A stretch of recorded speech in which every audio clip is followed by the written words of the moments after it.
ladies and gentlemen of all ages, boys and girls. Thank you for tuning in to yet another episode of Angry Meat Production. We appreciate you coming in and letting us be a part of your lives week in and week out. We hope to do our best to present you with something that your eardrums delight in. Whether you're looking at us on YouTube or Rumble, or listening to us on Spotify, Google, or Anchor, or any of the other podcast services that we are currently on or trying to get on. We thank you. And if you don't mind, at the end of every episode, stop by, leave us a comment, leave us a like. If it asks for 5 stars, we'll take 5 stars, even if you don't like us. 5 stars are what it's all about. With that being said, we hope you enjoy our attempt to make our advocation our vocation. Ladies and gentlemen, let the games begin. We here at Angry Me Production want to thank our sponsor, Mobile Notary Mindy. She's certified with the National Notary Association. She's also bonded and E&O insured. She offers a wide range of services including wills, powers of attorney, medical documents, healthcare proxies, living wills, certification of trust, assignment of personal property, HIPAA waivers, advanced healthcare directives, and 99 verification. You can find her on Facebook, TikTok, and Instagram at Mobile Notary Mindy. You can also visit her webpage at TexasMobileNotaryMindy.com. That's TX, MobileNotaryMindy.com. Thank you so much and enjoy the show. Ladies and gentlemen, boys and girls, angry faithful of all ages, we are 10 seconds early. Now, is that going to be indicative of how this program is going to go tonight? Probably not. But welcome to Nerd Sports 148. David, again, is not in attendance tonight. Well, he is in spirit. He's just not able to be on the show. We were going to try to do it last night, but I was on the road. I was actually about 7:30. I was coming off of 45, trying to get onto 288 last night in downtown Houston. So I was still an hour away from the house. Yeah. Extended weekend. I had the boys for an extra day, and then on top of all of that, I wouldn't have been prepared anyway because I was still watching the Daytona 500 that got postponed until yesterday. We'll get into that here in just a few minutes. Normally, Chris, David, and I, we normally pre-show, we kind of get caught up and we talk about the ins and outs of life. Yeah, I started on the carnivore diet last weekend. Thursday last week. And yeah, that's I just want to point out how mature I'm being by not making any jokes about you having just tons of meat in your mouth. I want to point out that I'm I appreciate you, man. I really do. I appreciate you for that. I mean, I love me some bread. Okay. I love pasta. However, my 46 years around the sun so far, I have never been this heavy. The other day I bought a scale last week, and that was probably either the biggest blessing in the world or the worst thing I could possibly do. That was your first mistake. Well, I got on the scale. No, I got on the scale that morning, and the next morning, because you're not supposed to weigh yourself at night. You're supposed to weigh yourself first thing in the morning. Right. It said 250 pounds. And I'm like, oh shit, I've never been that heavy in my entire life. So, with the knee being what it is for, right now, I looked at my wife and I said, I got to do something. So, I've suggested that we, that I do the carnivore diet, because she said that her and her sister had tried this thing before, and, that they felt better while they were on it. And, they were actually, losing a little bit of weight then. And I was like, all right, I'm going to give this a shot because, I like beef, chicken, pork, you give fish on this thing, and eggs, butter, salt, that kind of thing. I just can't have any like sugars, carbs right now. And then I'm working out a plan to where I'm eventually going to get back into the gym and start, lifting heavy things and, getting back into shape. Because the idea is I'd like to get back down to like 215, 220, something manageable. That way, when I conceal carry out in public, it's I don't have to get one of those like girdle holsters, I was gonna say, you don't need the Fat Boy extender. Yeah, you don't need the holster claw from we the People holsters. But yeah, pleasant surprise over the weekend. The yours truly, Mr. Again, graduated by the skin of his teeth, had a physics exam last week, and dude, I scored a 95 on it. No way. Yeah, actually, no, actually, I scored a 98, and I got one of the top 3 scores in the class, and I was like, "What? Hold on." I almost wanted to be like Al Gore and just demand a recount, but I was like, "No, I'm going to accept the results of this election." And I thought I was being rather magnanimous. So, yeah, Like an adult does. yeah, like an adult does. And then in the meantime, my stepson, he didn't get as good of a grade. He still passed. He just didn't get as good of a grade. And he's like looking at me like, "What? Are you serious?" I mean, because he's like 21. So, I'm more than twice his age. And, I mean, like he kicked my tail in quantitative reasoning last semester, right? I mean, I got a C in it. And C's get degrees, man. I know C's and D's get degrees, but I'm in the National Honor Society. So, I mean, I'm still carrying a 3.07 GPA right now. And I'd like to keep that, if not bump that number up a little bit. It's, it's kind of a rookie thing. And, so I decided that I was going to, The Power of Positive Imaging, a book written way back in the day by a guy named Norman Peale. So I decided that I was going to approach this semester with more of a positive can-do attitude, kind of break that cycle of being just your stereotypical dumb grunt. And I was like, all right, here's what I'm going to do. And I'm going to go into physics with this really like focused attitude. And I started taking some of the Alpha Brain that Joe Rogan pimps all the time. Yeah. See, look, David, look, I mean, I know that David's still in here, but I've already mentioned 2 other podcasts, and we've only been on the air for like 6.5, 7 minutes. So, but I've been popping that stuff like crazy, dude, like 2 in the morning. And dude, I'm like, is it helping? Yeah, actually it does, man. It gives you energy, but not like jittery energy. It's a nootropic is what it is. And so I think what I'm going to do, I'm going to harness my my inner Bradley Cooper, and I'm going to up the dosage a little bit. Ooh, how did that work out for him? Yeah, but this isn't NCT. Right. And the only reason I had the idea of upping the dosage on it is because I was listening to Rogan's podcast the other day, and he was interviewing a friend of his that was in town, hitting the comedy club circuit there in Austin.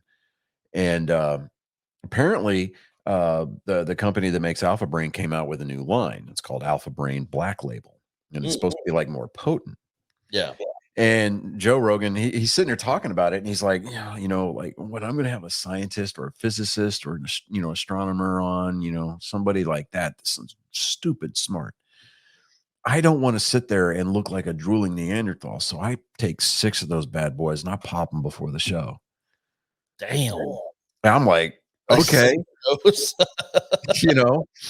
all right. And I don't think I'm going to pop 6 at one time because, I don't want to be sitting there in class and all of a sudden, my stomach starts gurgling and I'm like the dude at the end of Van Wilder, where he just takes his shit right in that trash can in the region. Or you would discover a 4th dimension, possibly even a 5th. Right. No, Right. Just saying, no balls. I would have a conversation with the koala from Lower Decks. There you go, Sal. Yeah. Just saying, you never know. Transcended. I didn't think transcending was going to hurt this bad. I don't like it anymore. All right, so I want to go back. Right. Let me see here. Position players have been reporting. They've been kind of straggling in for spring training around the majors. Let me see here. 2024 spring training. The first game is actually in 2 days. It's going to be the Dodgers and the Padres. It's funny because Friday the 23rd, with the Red Sox at least, they always kick off spring training by doing a doubleheader with one against Northeastern University and the other one against UMass, right? And it's been a Red Sox tradition for going back 20, 30 years, at least. And you're like, oh well, how is that fair? It's a major league club beating up on. Yeah, but it's an exhibition game, right? Yeah, it's just but these are college kids, a majority of which are not going to see the majors. They're not going to see the minors. I mean, they're gonna graduate their prospective schools or respective schools rather, and then they're going to go on about their lives. They're going to fill jobs. They're going to use their degrees and try to spend the next 20 years paying off student debt. right? But it gives them an opportunity to play basically at a major league facility, right?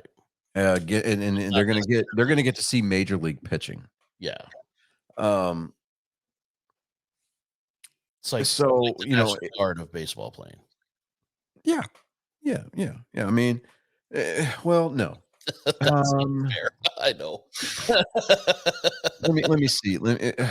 It's spring training. It's spring training, so you're not going to have your starters, your regular season starters, starting this game. I mean, you're going to have your non-roster invitees. You're going to have your guys. They're going to get cut before the first week is over, right? Yeah.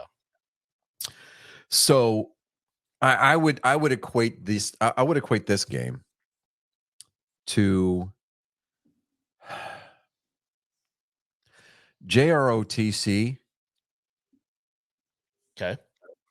Playing college ROTC. There's still that talent differential. Yeah, that's fair. And they still get that experience, because I mean these are amateur athletes playing against professionals. Yeah, and you got the JROTC kids looking up to the.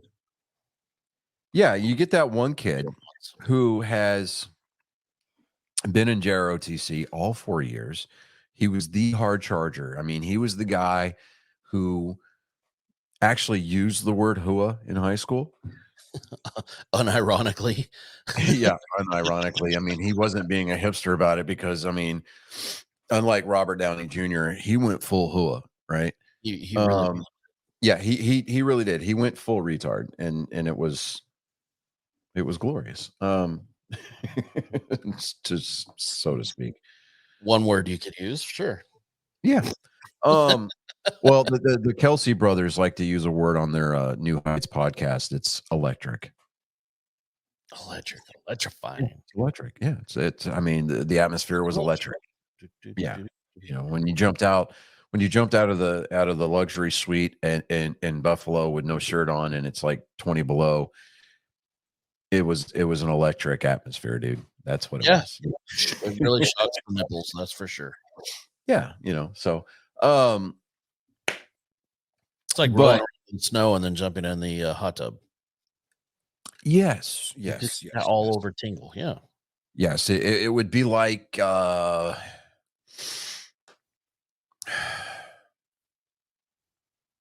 That hurts, by the way. Yeah. Yeah, it does. It does. So does skydiving through a cloud. Have not had the pleasure. Yeah, dude, that kind of hurts. I don't want to because that does sound Ice horrifying. crystals, and if it's an actual rain cloud, Oh, forget it. You're gonna be so. for starters, it's illegal. Is it really? It's actually illegal to pass through a cloud. Wow. I did not Yeah. know that. Mm-hmm. How are they going to enforce it? I think that when you go to schedule a jump, you actually have to file a flight plan with the FAA. You know, because obviously you have to get up there. True. Yeah. But the biggest reason why it's illegal is I think a lot of it is safety, because you don't exactly know how deep those clouds are going to be when you come out on the other side. And depending on the density of that cloud, you may or may not be able to read your altimeter. So you might not be able to pull that shooting time. They don't exactly want people doing, 9/11 half gainers out of a plane. Damn it. I know, and I kind of broke my own rule right there, because I had promised myself that I was never going to make a 9/11 joke. That was pretty fucked up. No, that was that was a quality. That was a good one. I mean, if we were talking about cliff divers, then I would have used I would have referenced Greg Louganis. Oh, of course. Yeah, Because that's just funny. minus the AIDS. Dude, don't be fucking with my good time, all right? Right. Okay, so baseball. I mean, baseball's chugging along. I mean, everybody's getting back to where what you're going to start seeing is you're not going to see starters going 4 or 5 innings. Especially the starting pitchers. You're going to see them go an inning in the third, maybe 2 innings at the most, depending on how they're cruising. Position players, they're probably going to play 3 or 4 innings, and then it's just going to keep ramping up. And then by the time spring training is over and the teams break camp, you're going to start seeing the starting pitchers are probably still not going to go, but maybe 3 innings. Just because at that point now they're going to have that built-in rest, because once you start hitting the regular season opening day, you've got your rotation. Yep. And so, but your position players, you're going to start seeing them play full games, unless it's just like a blowout or whatever. Then they're going to start rotating guys in and out. But I know that we've got the Cactus League and the Grapefruit League champions. Well, it doesn't mean anything. Right. I mean, the Cardinals won the Grapefruit League last year, and the Cardinals didn't even sniff the playoffs. So, I mean, there's a the Twins and the Red Sox, they're basically neighbors down there in Fort Myers. And every year they play each other for what they call the Commissioner's Cup. It's like the County Commissioner's Cup or whatever, right? Yeah. The Red Sox won that Commissioner's Cup last year handedly. And we saw how the regular season ended up. Now, albeit the Twins did make the playoffs, they won their division. That's no small feat, even though it is the trash Central Division.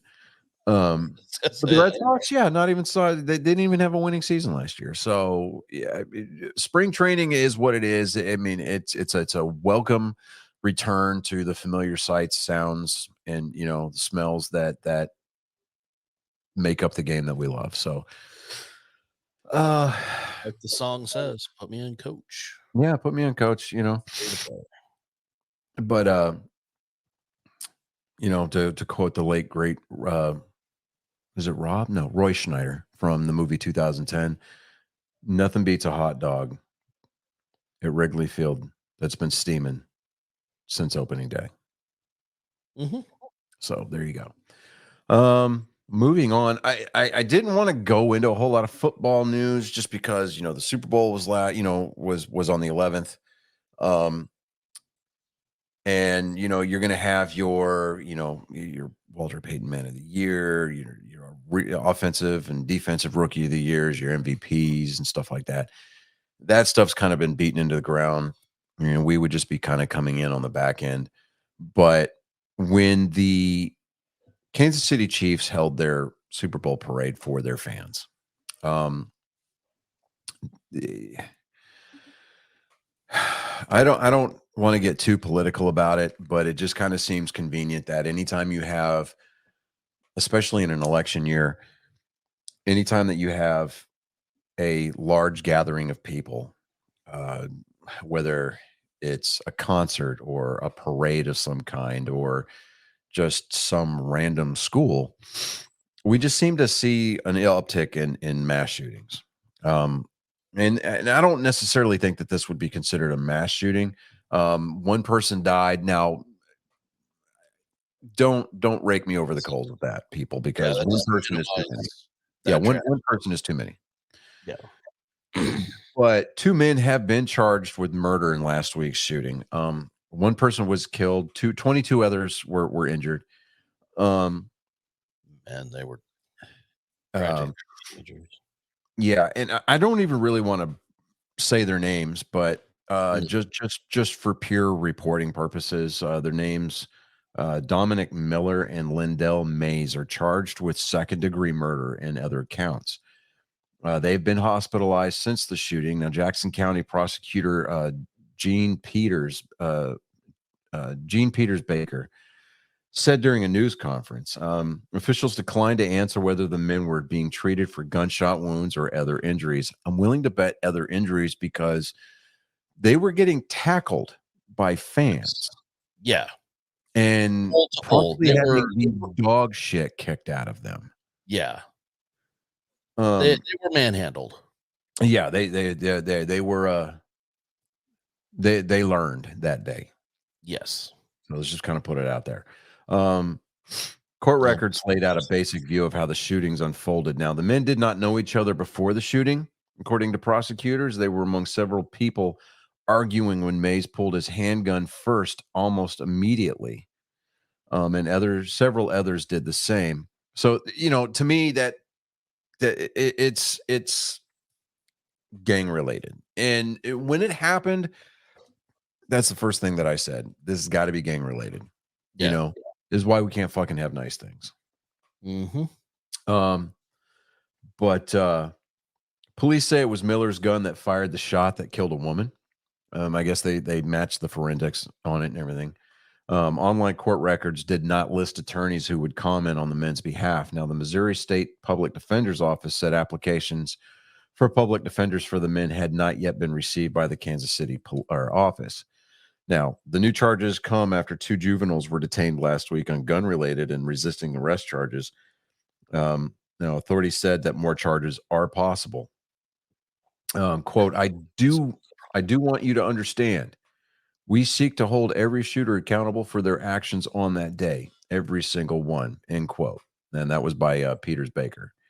So while we're not there yet on every single individual, we're going to get there. Police have said a dispute among several people led to the shooting, which happened even as 800 police officers patrolled the celebration. The 22 injured people range in age from 8 to 47. I think a lot of those, not necessarily were gunshot wounds. I think a lot of that was going to be trample damage. Because there was a lot of running around.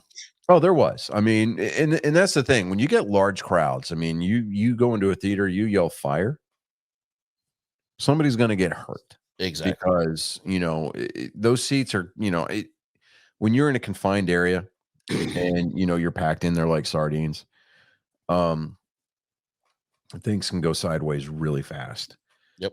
And That's when we start throw panic in there. right, and it's not necessarily the fault of the police. It's not necessarily the fault of the event planners. Mm-mm.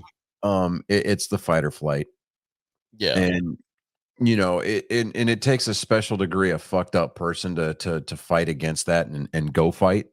Yeah. You and me, dude. Just saying. Yep. You know, but a majority of humanity is going to flee, and that's, you know, we're not knocking that at all. No, it's Not everybody's wired to run toward the sound. right. You're just kind of That's throwing a that out valid there. response. Yeah.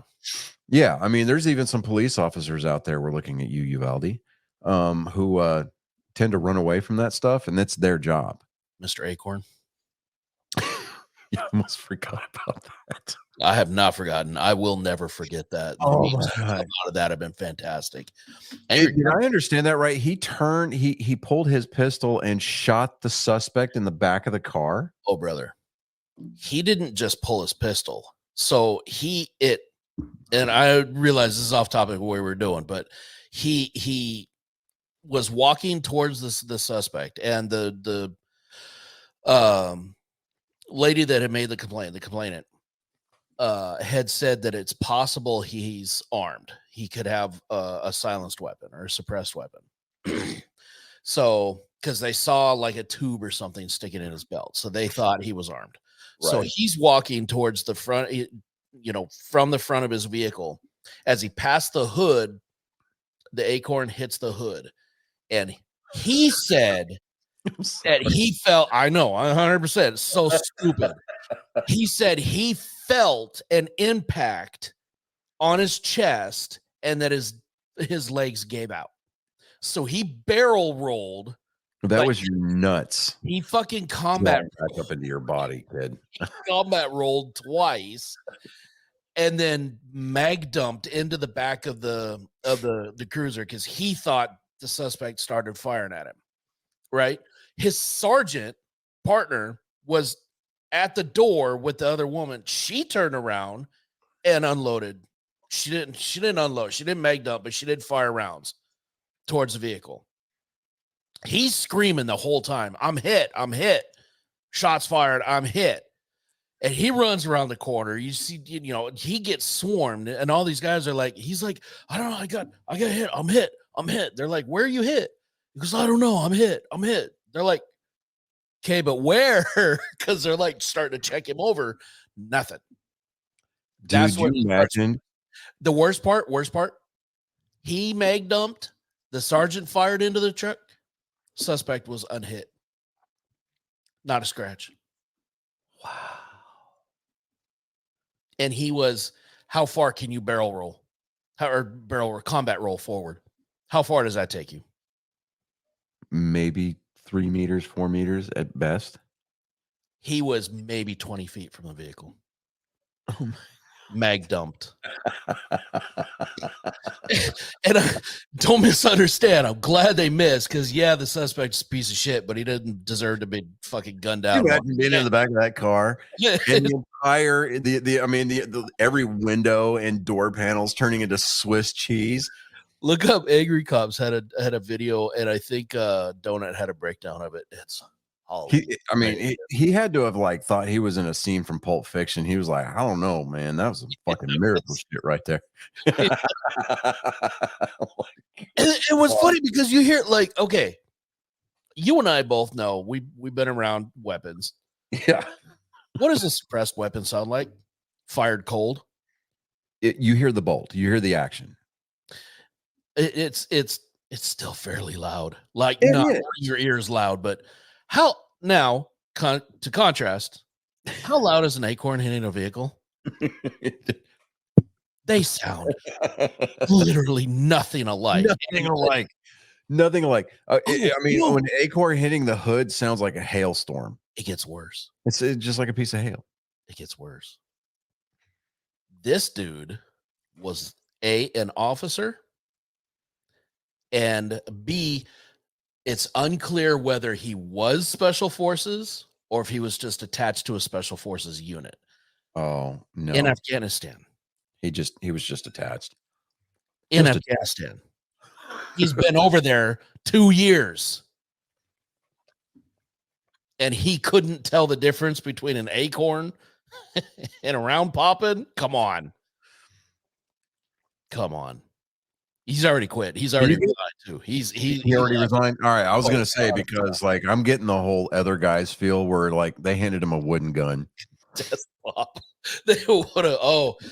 They're not done with him. I There's got a corn pop. holy shit, it's corn pop. We found him. He is real. It's like, oh God, they're coming right for us. Were you in the name? Yes. Uncle Jimbo, what are you doing? That's the only way to shoot endangered animals. They have to be charging you. I was just looking up the body cam footage is out there. Look it up on YouTube. It is. Yeah, I'm going to. What's even worse is I've gone over and I've watched it so many times. I can't hear the acorn hit the damn hood. That's how low it was. I can't even hear it on the video. That's it. Next week, I'm going to Hobby Lobby and I'm going to find some acorns, and they're hanging from the mic, from the mic boom next week. That's happening. The best meme I saw out of all these, because the memes have been just gold. The best meme I saw I've been was seeing them.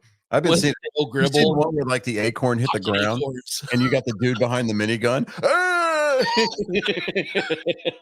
The one video of that one scene in Predator when he just starts unloading into the jungle. Says, yes, that moment when an acorn hits your vehicle. Yes. You got Jesse the Body Ventura. Oh my God. Oh, this is gonna get us canceled. The best line out of that whole movie was when they're in the bird and they're inbound, they're about to infill, and he's trying to get everybody to take a chew. Yep. They're like, no. And he goes, what are y'all, a bunch of slack jaw? It's like, stuff will make you a goddamn sexual tyrannosaurus. Just like me. Just like me. Best line in the whole movie. Like, I mean, that movie came out like in the 80s, and so 87, I want to say. Yeah, 87, I think. But I remember seeing that shortly after it came out. I'm at home and I'm watching this, and I'm like, hell yeah. Like, I want to be that. Like, I want to be that dude. And then we grow up and we join the actual military, and you realize that it's all the guys that are jacked out like that. They're the worst. They're the biggest liabilities. Exactly. I saw there was a Green Beret. I forget what his name was. He was giving an interview, and he was talking about fitness, and he was talking about the guys that just live in the gym, right? Yeah. Did you get these gym rats? I mean, they get all bulked out and everything. I mean, they come in there looking like the Swede, and this job is not for them. Yeah. Yeah, sure. They could bench press a truck, but they don't have the endurance. And it's usually the guys that look like they run triathlons or Ironman competitions that just sail through selection. Yep. And I'm like, guys that look like accountants. They're the truly dangerous ones. Yeah, like the most decorated, freaking special operations guy. I mean, the dude looks exactly like who I'm talking about. Yeah, I mean, the dude looks like he does taxes for fun. Yeah, like he literally looks like an elementary school teacher. Yeah, I mean, April 15th, it's like porn for him. It's the most wonderful time. Right? It's like Christmas. I see your holiday and I raise you federal paperwork. Oh. I mean, he looks like the kind of guy that when he finishes, he goes like this with his glasses. He's like so, you're gonna have to leave. Don't forget to keep all your receipts. Right. Because I know I am. That's how he probably did it, right? Like back in the day. He's stacking bodies and he's slaying pussy, right? And all he's doing is he's just like he's making deals with the hookers outside of Fort Bragg. He's like, I'll do your taxes if you blow me. And then uses QuickBooks. Right. Oh no, because back when he was doing it, man, he was figuring tax brackets out with a slide rule. Oh, That's what he was doing. slide rule. Holy shit. Like, is that magic? What is that? Don't you worry about it, baby. I got you an extra $1,500. It's a long drag off his cigarette and just ashes it on her belly button. Instead of just lay there and look pretty. Butt back in his mouth. Oh man, that dude is a legend. All right, he's still alive, isn't he? I believe so. We got to get him on the show, right? And I'm just gonna die laughing if he starts spouting off some stories about ashing and hookers' belly buttons. I knew it. Like, are you? I called that. like, like, I've never been more attracted to a man before in my life, but by God, that was it right there. Oh man. So there was a NASCAR race that happened this weekend. That's true. Man, that was weird because on Monday, so it was yesterday. Yeah, I was sitting in the break room at work and we took our break and I saw they were singing the national anthem. I was like, what the fuck? Oh, don't get me started on the 82nd Airborne All-American Choir. I was busy on Sunday. Holy shit. I'm listening to the MRN broadcast on Sirius XM, right? Yeah. Ladies, don't quit your day job. But they look good in their pinks and browns.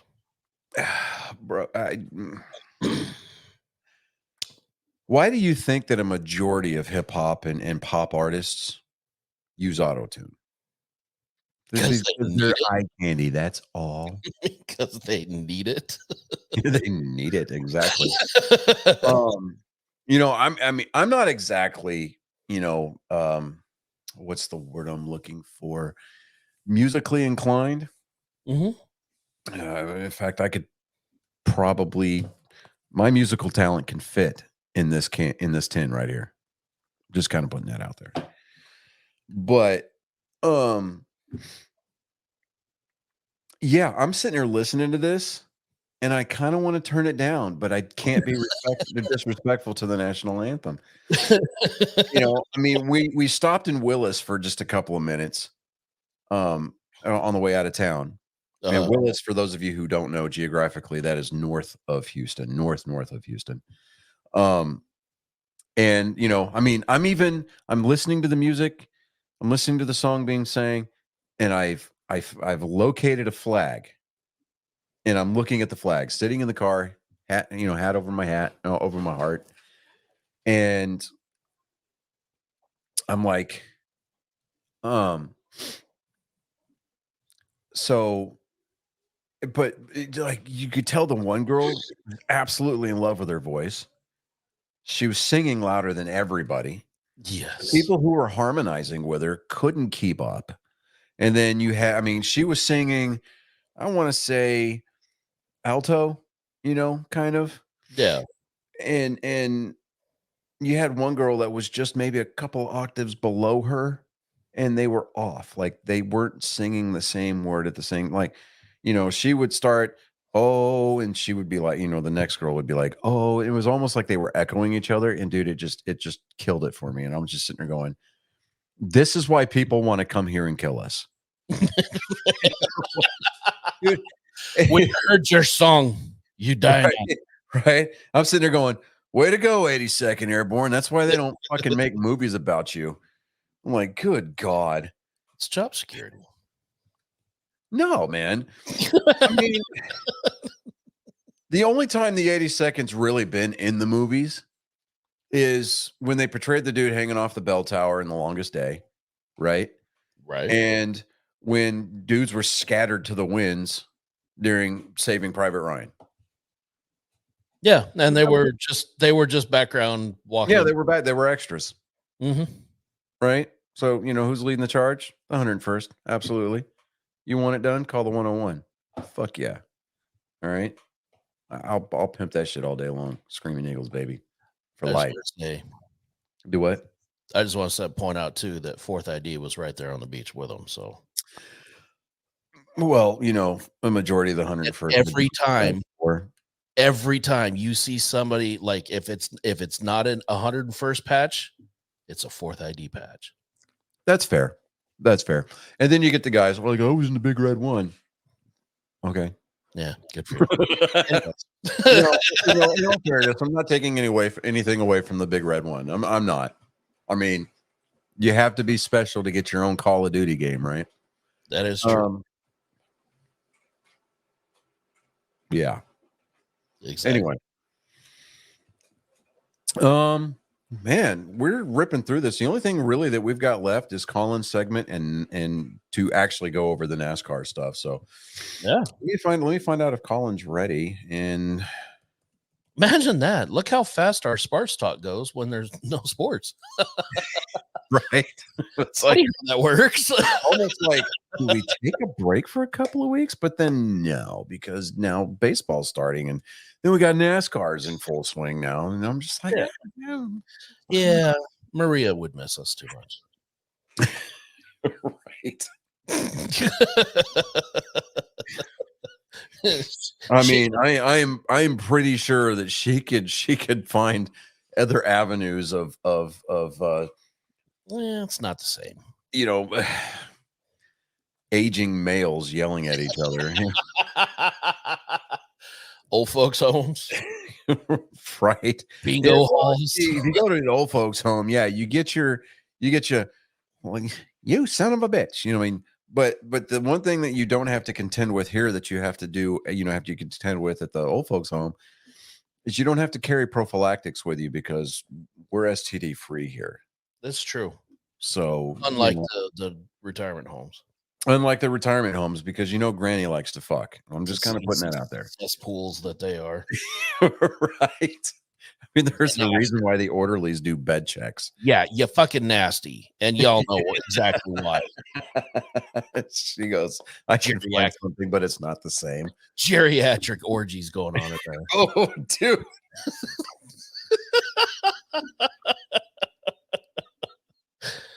Granny showing her O face with that dry paste kind of hanging there on the corner of her mouth. No, you, sir, are welcome. Crusties. Oh, that's the worst. She's like, okay, stop it. And there goes the magic. She goes, stop, both of you. Oh, man. I mean, I just can't do away with this. You really can't. I mean, nobody else can bring to life the mashing of liver spots the way that we can. Mashing of liver spots. Just snorting Geritol off of Granny's ass. Right. Doing lines of Geritol off her ass. Dentures by the bed. That is awesome. Hey, everybody loves a good gummy. I mean, all right. So I'm gonna apply something here that I learned tonight. So we've got let me see here. Oh yes, okay. So we have two different types of collision when you're talking about physics, right? You've got where did it go? I need to take better. Oh, elastic collisions, which is they bounce off without losing any energy or change shape, right? They may end up on different areas, right? Mhm. Then you've got the inelastic collision, where they stick together, they lose a kinetic energy due to crushing, and they become one mass. That's what it's like when old people screw. Yeah,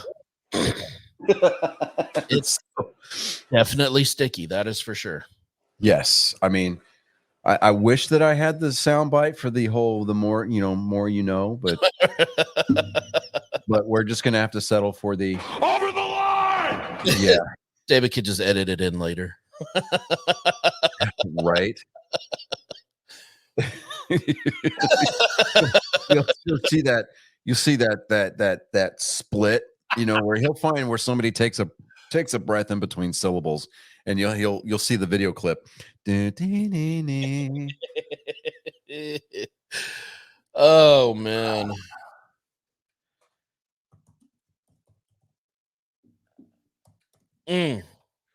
I may never get hard again.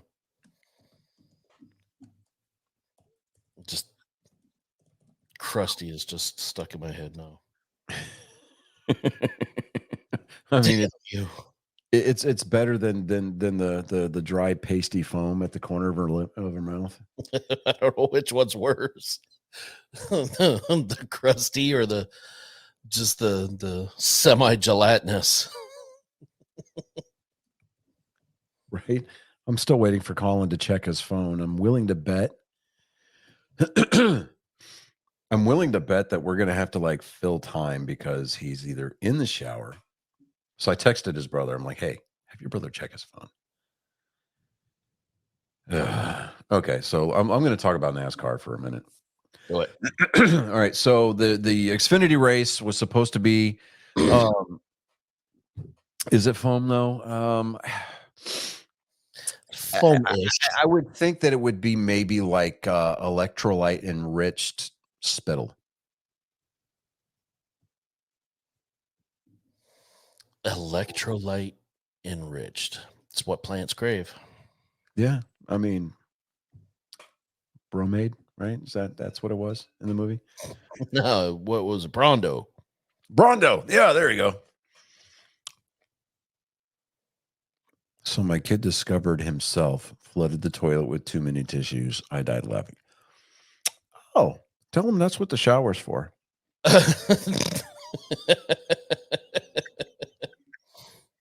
That can still clog up the drain too, though. Remember basic. Nothing says loving like a good episode of Genocide in the Morning. I'm just kind of saying. Put that out there. Oh, good Lord. All right. So Colin read his phone. He's ready. There we go. I've sent him the link. Oh. We had a guy in my barracks. He lived across the way. He literally had a happy sock. And you knew when he was jerking off because he would turn Pearl Jam up all the way. And you could still hear him orgasm. You'd hear him go, yeah. We're like, fuck. Yes. Oh, fuck. Yeah.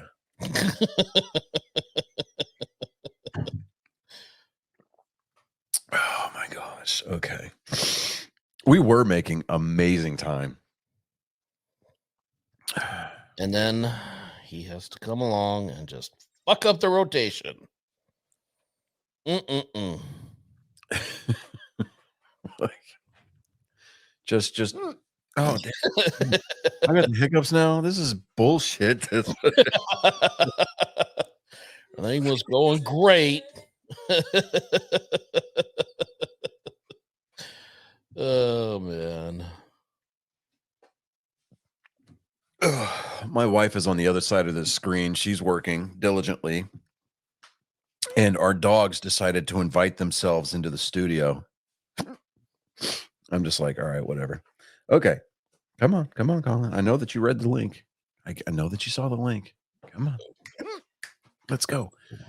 I'm hoping that it's because he's moving the link to his laptop instead of having to try to do it from his phone tonight. Oh, okay.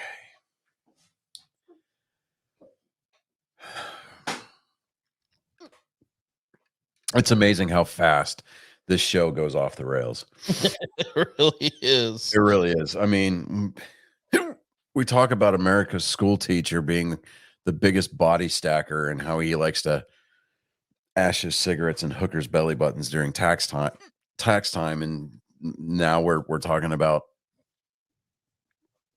geriatric orgies and I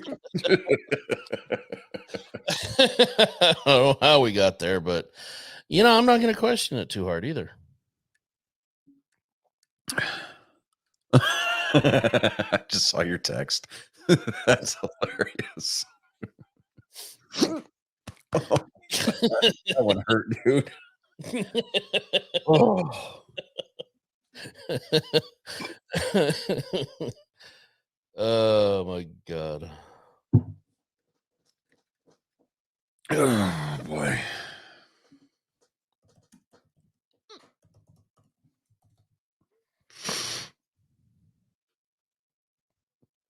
Come on, dude. Time waits for no man, Colin. Right? I sent him the link. I was like, oh, he said it's loading. Oh, that means he'll be here promptly. Mm. Well, I think promptly went out the window 3 minutes ago. Yeah, promptly is We'll say fashionably late. Yeah, there you go. Yeah. However, the standard is if you're not 15 minutes early, you're late.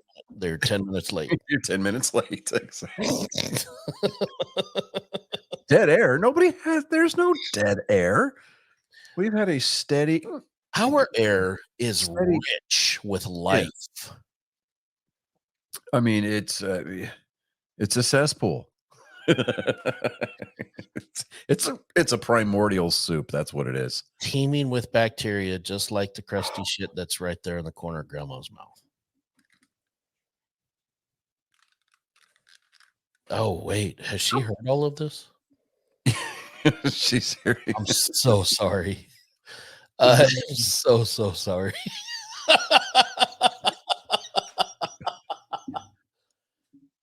All right. Andy, you're my favorite. Okay. Let me see. Yeah. No, she only hears one side of the conversation because I've got the entire show coming through these. Okay, Oh good. my God.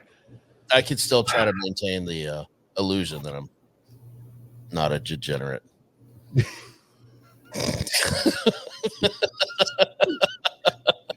I can still pretend.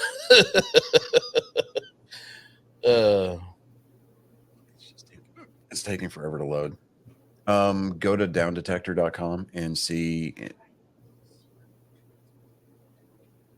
I know, but go to Down Detector and see if their servers are down. All right. So, hey, Colin, how's it going today, bud? Hello. Hello. Colin is back in the land of nobody wants to be there. Nobody wants to be there. After a long weekend down here with me. I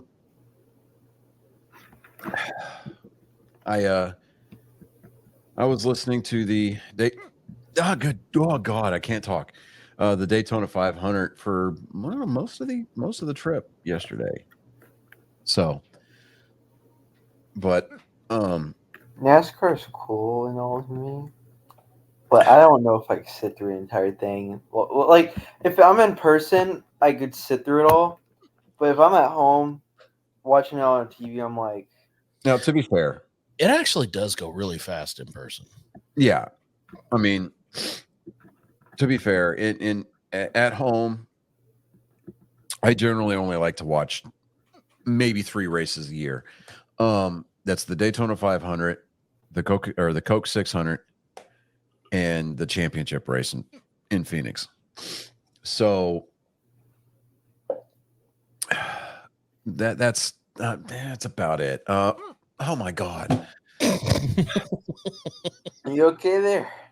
No, I'm not. I'm really not. I'm really not. God. Oh my God.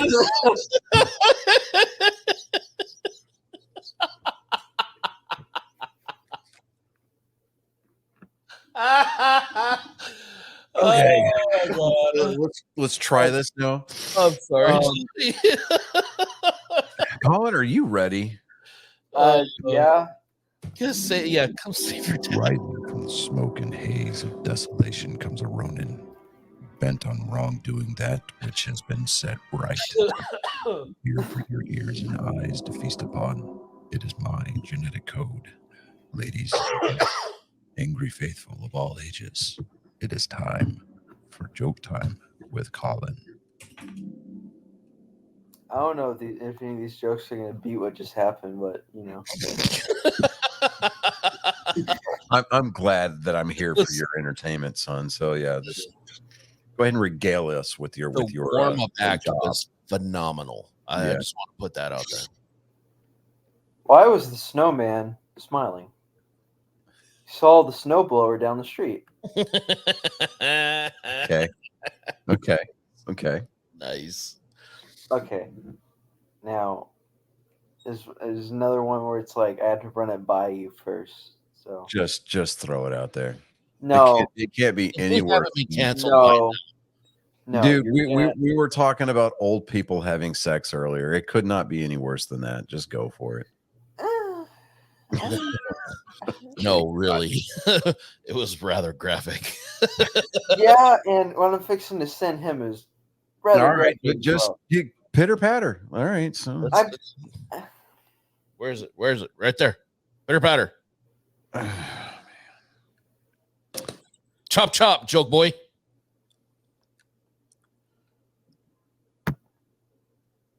Oh. oh wow. Oh, super Um, spicy. I want to See, yeah, it's like super spicy. I want this spicy. it's Send not. it. It's not what. Send it. What's the best part of being a pedophile? Your dick looks big in all the pictures.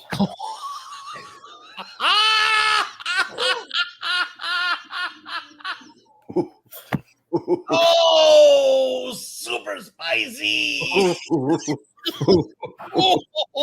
Oh, You know, out of all the jokes, Oh, that is the Well, atomic sauce on hot ones, man. That's what that one. that might be the one that get us canceled. That's gonna I'm not piss gonna people lie. off. Yeah, that's awesome. that's Love gonna it. rile up the natives, dude. I just Love it. Hope it does. I hope it does. I'm gonna tell Mindy that joke. Hold on, she's in here. Oh god, I'm gonna get the look. The joke that It's Colin like- had to run by me says, "What's the best part of being a pedophile? Your dick looks big in all the pictures." She was like, "Oh, that's bad."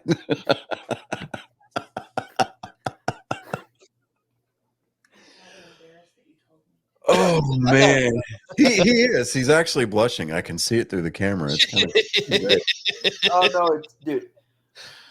Mom keeps it so hot in this house, it's ridiculous. so you love it when you come down here and I keep it like a meat locker. Yeah. Okay. Except the last night we were there. I'm like, dude, we gotta turn up the thermostat. Like Jake put on his hoodie. That's how cold it was. All right, so to put things into perspective here, we like to keep it around 63, 60, no, 65. Yeah, about 65. Because you sleep better when you're cold. Right? It's better for you. True. It's biology. Yeah, and for the record, Colin, Maria said she lied. She was not ready for that joke. Yeah, Um, Well, of course. I'm I not wasn't gonna ready throw for that up joke, and I so- read the thing. So anyway, God, I completely forgot what I was saying. Oh, so we keep it about 65, because it's better for you, it's healthier, that kind of a thing. Now the room where Colin sleeps when he's here, him and his brother Jake, one wall faces a cold space, and for whatever reason they didn't insulate it. So I've got to buy some 2x4s, put up some studs on that interior wall, and then insulate it, and then hang sheetrock up there in the storage room. So Because it's the space, literally, it's the space above the garage that I floored in on my own and turned it into a storage room. But yeah, so I've got to put some studs up on that wall. I've got to put some like probably R13 insulation up there and hang some sheetrock. So that way, you know, we're not, I mean, our electricity bills are kind of atrocious, but I mean, they've been getting better, but I'd like to make them go down further. Even better. Yeah. I mean, they go down halfway. I you know, I want the electricity bills to hit the base. I'm just kind of putting that out there. I know. I said that they were getting better, but that's still only halfway down the shaft. I mean, I want them to hit the base.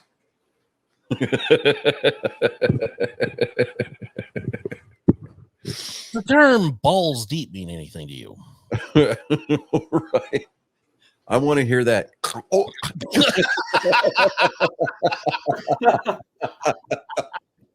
Yes. I want the electricity bills mascara to run. Yes. So, Yes. oh, basically because I'm tired of paying TXU half my mortgage. You know, like, so would never do that again with the sound that I would make a terrible gay person because I have the world's worst gag reflex. Dude, When I go to brush my teeth, and you know how you're supposed to brush your tongue, dude, I gag every friggin' time. exactly. I'm like, Just make sure that your boyfriend is smaller than your toothbrush. No. I mean,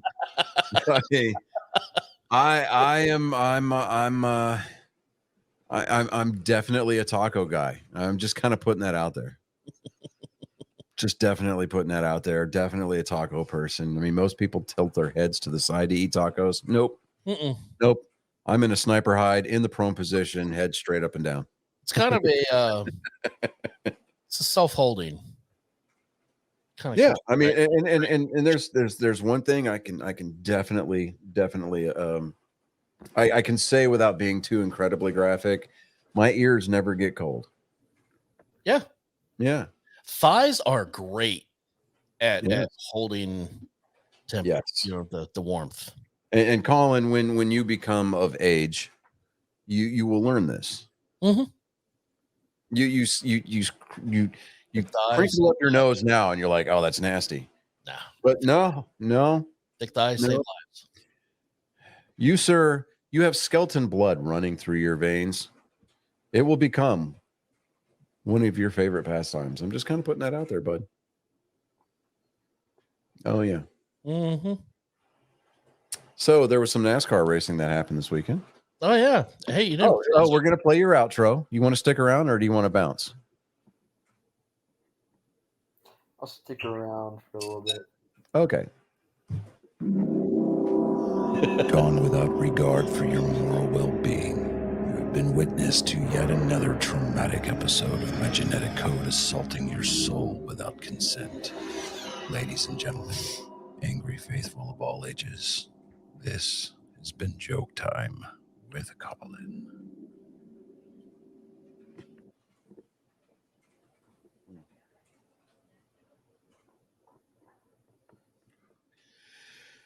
All right. So, all right. So Mindy's in here. You know, she sponsors our show. She's a mobile notary, and so she's in here actually. Not preparing documents. She's printing out documents that need to be signed tomorrow for one of her signings that she's got scheduled. We've got this laser jet printer. No, laser jet printer. That you know, it's one of those nice ones, right? You know, 2 different trays, holds different size paper, that kind of thing. There is no, like, one of the best smells in the world is when an inkjet printer is running. You get that ozone smell, and then like the paper's all warm and just, oh, dude, it's like gunpowder. It's so good. Johnny, Yeah. my girlfriend is asking you to check your phone. check my phone. Check your phone. Check your phone. Just look here. You have received mail.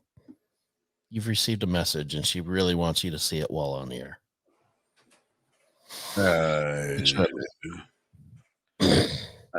Is it in Facebook Messenger? I don't know. I mean, that's because she sent it.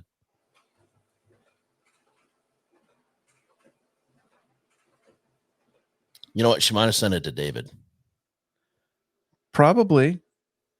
She needs to be, I'm sure she's a great girl, but she needs to be educated. like David 9 times out of 10 is not here. That's true, especially lately. We'll have to wait because I guarantee David's going to put it in the group chat because. Well, David's not even here. I don't mean right now. Well, if she wants it read or seen while we're on the air. Oh yeah, she sent it to David. Just tell her to send it to me. Actually, yeah, just have her send it to me through Facebook, and I'll read it when it comes up. Anyway, so we had NASCAR start their season this weekend. Daytona, first race of the year, first points paying race of the year. How about that? And it is the crown jewel event. Teams spend all year I cannot talk. Suddenly come down with a case of the Davids. It's that liver spot syndrome. We mentioned him one time. Start drooling uncontrollably. Electrolyte enriched spittle, pulling up and foaming.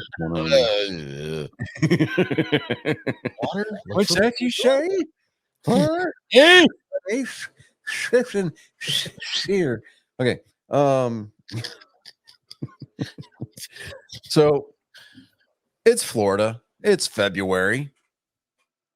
There's rain. So it rained Saturday. Final practice for the Cup guys and qualifying and the race for the Xfinity guys got pushed back to Monday, which was yesterday. So the Cup guys were first up on the docket because you can't run the Daytona 500 at like 9 o'clock at night. You just can't do it. Because that's your ratings grabber. You want people there in prime time, right? So, this year marks the 40th anniversary of Hendrick Motorsports. 40 years to the day, actually, that they fielded their first car in their first event. And,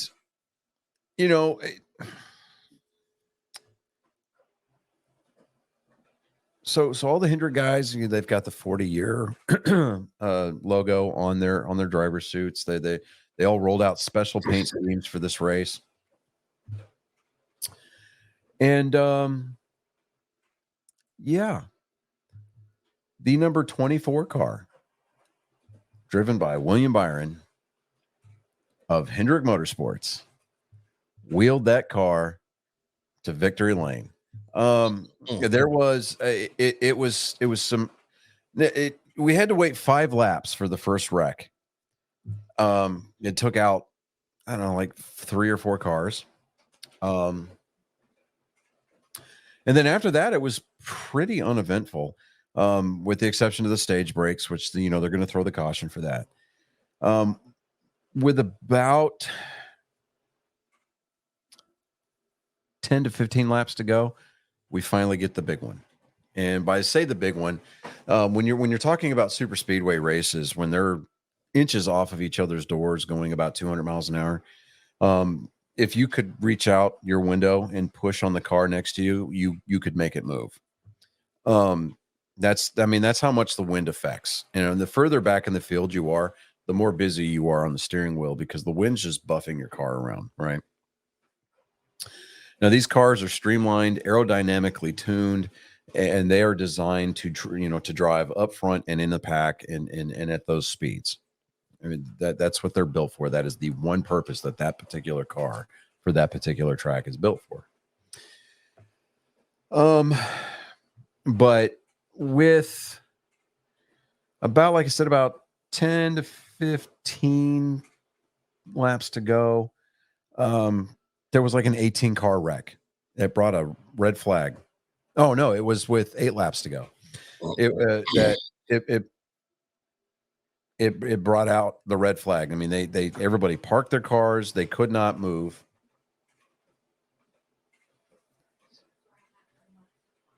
Nice.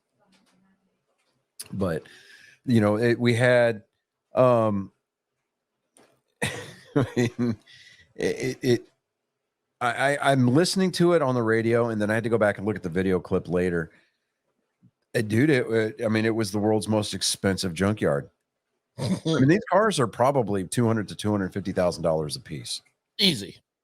And it just when you're bump drafting, if you don't line your bumpers up just right, you can send somebody around. If you push too hard in the corners, you're really not supposed to bump draft in the corners at all. NASCAR kind of put that mandate out. But, they start bump drafting when they come out of turn 4 because there's a little short straightaway before they hit the trioval at Daytona. They just kind of got a little, because the closer you get to the end of the race, you start to see guys start to get a little more aggressive. They stop settling for the filing in and just racing side by side. I mean, they're making aggressive moves to try to get the best position that they possibly can, put themselves in front of a line and establish drafting partners to get to the front as fast as possible, to put themselves in a position to be part of that conversation, for the checker flag. Guys spend their entire careers. This is the one race that they want to win. And a lot of guys don't do it. But I think this is like it was like the 40th different driver to win this race. This is the 66th running of the race. And William Byron's win on Monday made him the 40th different driver to win this race. And only the second guy to do it in the number 24 car. Jeff Gordon being the other one. Jeff Gordon, three-time Cup champion. He's got 93 Cup Series wins in that car. He won the Daytona 500. I think it was 2 or 3 times. I think it was 3 times actually. But with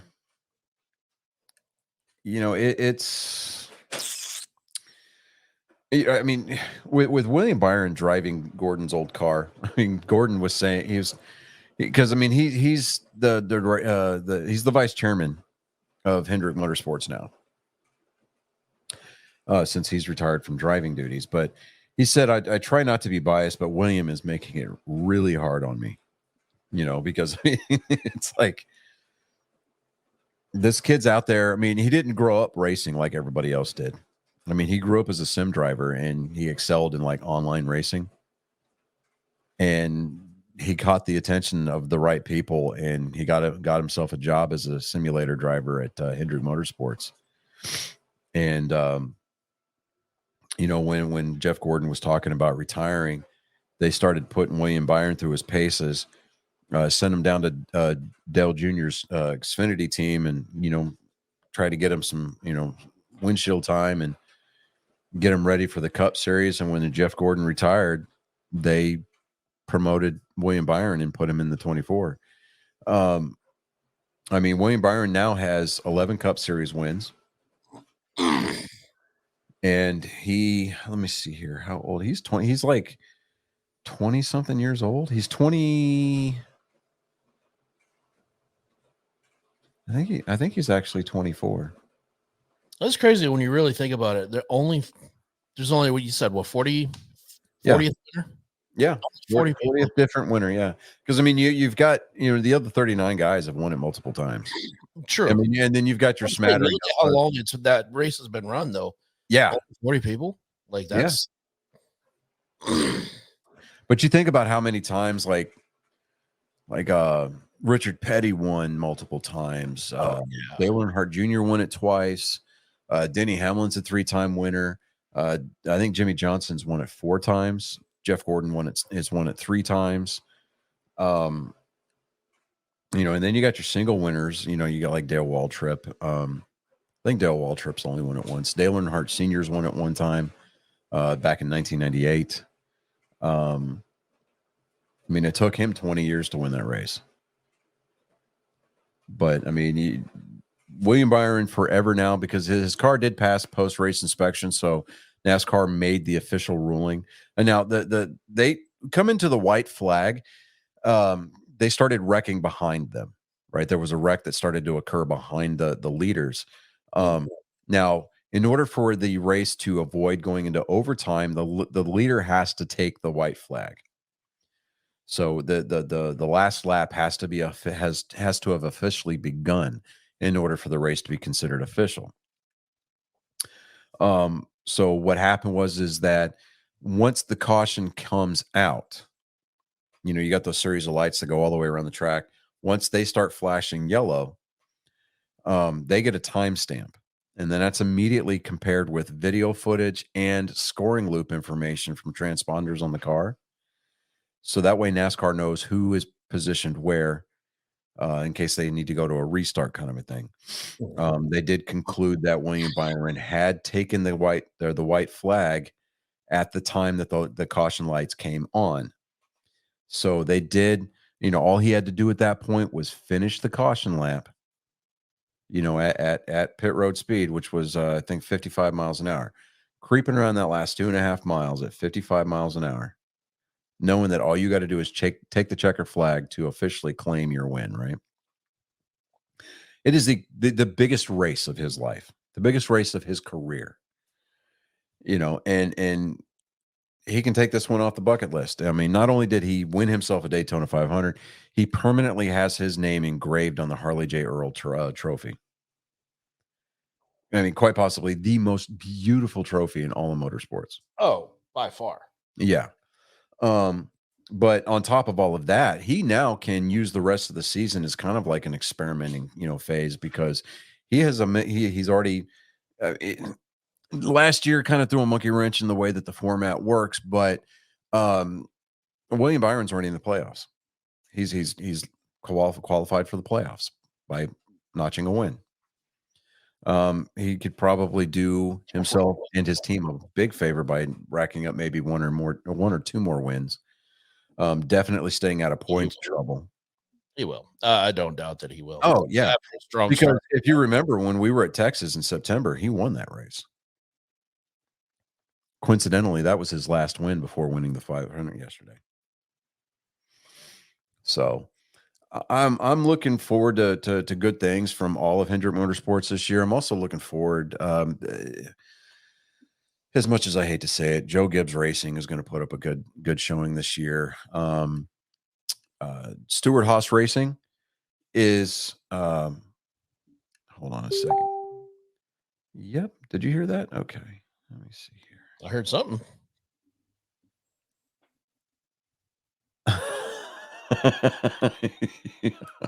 You just fucking adore me.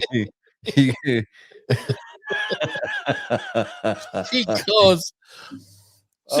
She texted me right now. She's like, "What would you do if I said this to them?" And I was like, "They'd fucking laugh, and I'd think it's hilarious too." That is great. That is great. There's nothing to be ashamed of there. At all. No. I do actually look really adorable there. Yeah, and the stuffed animal's adorable too. I'm just kind of putting that out there.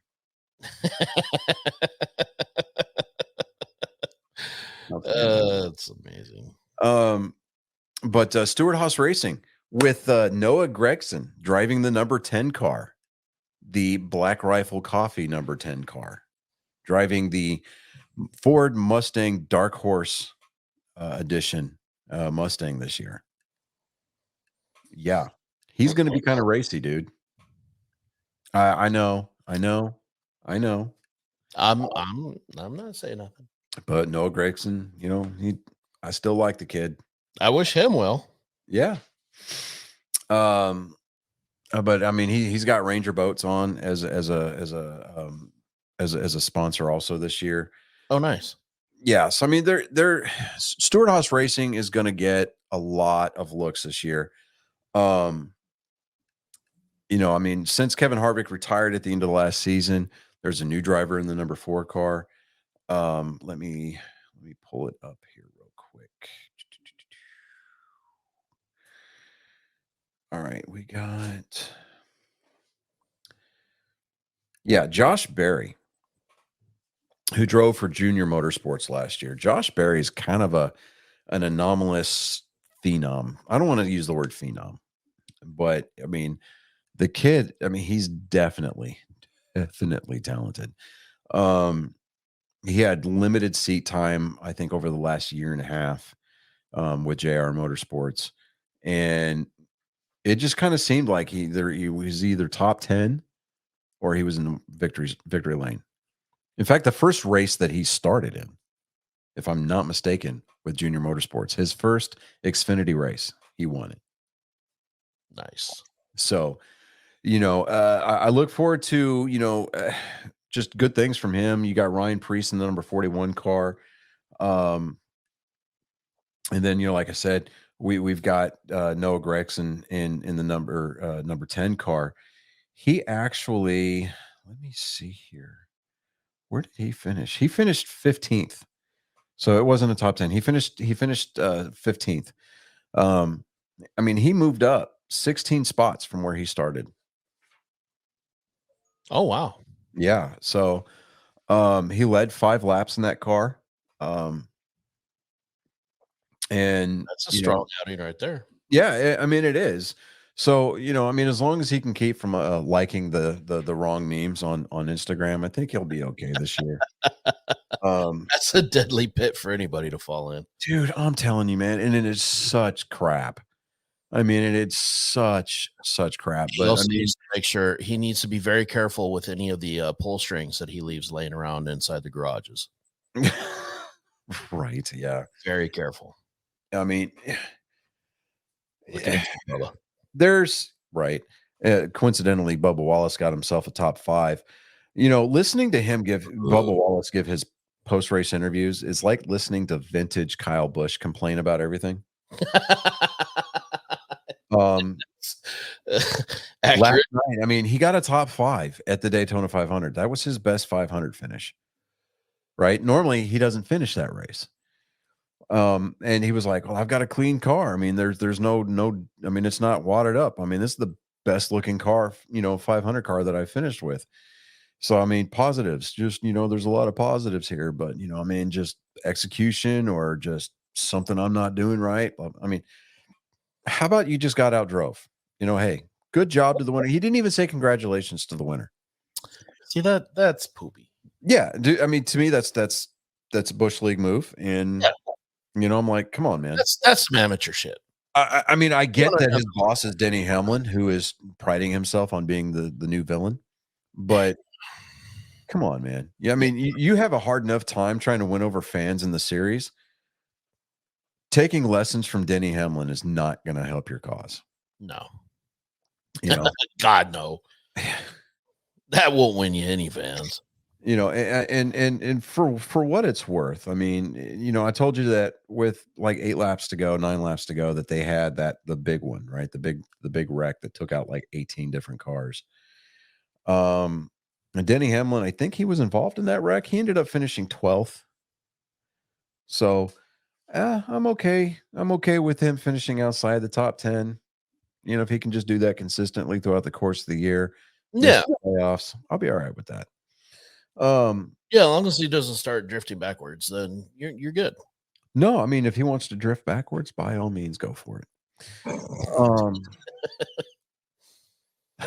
But Hunter Nemechek, he drives the number 42 car for Legacy Motor Club, Jimmy Johnson's team. He went out and got himself a 6th place finish in the race yesterday. And he's got a podcast. It's called Stacking Pennies. Mm-hmm. I mean, because literally, he's been in back marker car, like USDA grade C type, equipment it's like for most of his career. It's like, and he's been having to piecemeal it together. And I don't know if this is a full-time ride or if it's a part-time ride with Legacy Motor Club. Legacy Motor Club, they got screwed over by GM last year. You would figure 7-time champion Jimmy Johnson, who won all 7 of his championships in a Chevy, would get manufacturer support. But no, they didn't for whatever reason. And they decided to make a manufacturer change for this year. They went with Toyotas. TRDs, regardless as to what I feel about Toyota, TRD really, they supply all the engines for the Toyota teams. They also, we give, huge manufacturer support. TRD does it right. Yeah. Hands down. But Christopher Bell with Joe Gibbs Racing, he finished 3rd. Chase Elliott finished 5th. Alex Bowman finished 2nd. They officially had him scored as like 6/1000ths of a second behind him. But when they crossed the start finish line to take the checker, the caution checker, Yeah. Alex Bowman was in the process of giving William Byron a donut on his door. So that's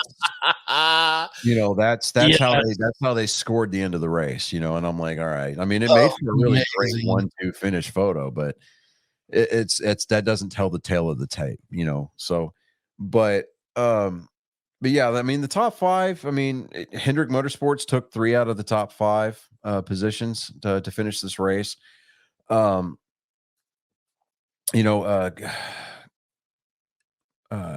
Larson, he got caught up in all that crap with 10 laps to go. He did manage to finish in the top 10. He came home 7th in last night's race. So, I mean, and that's really good.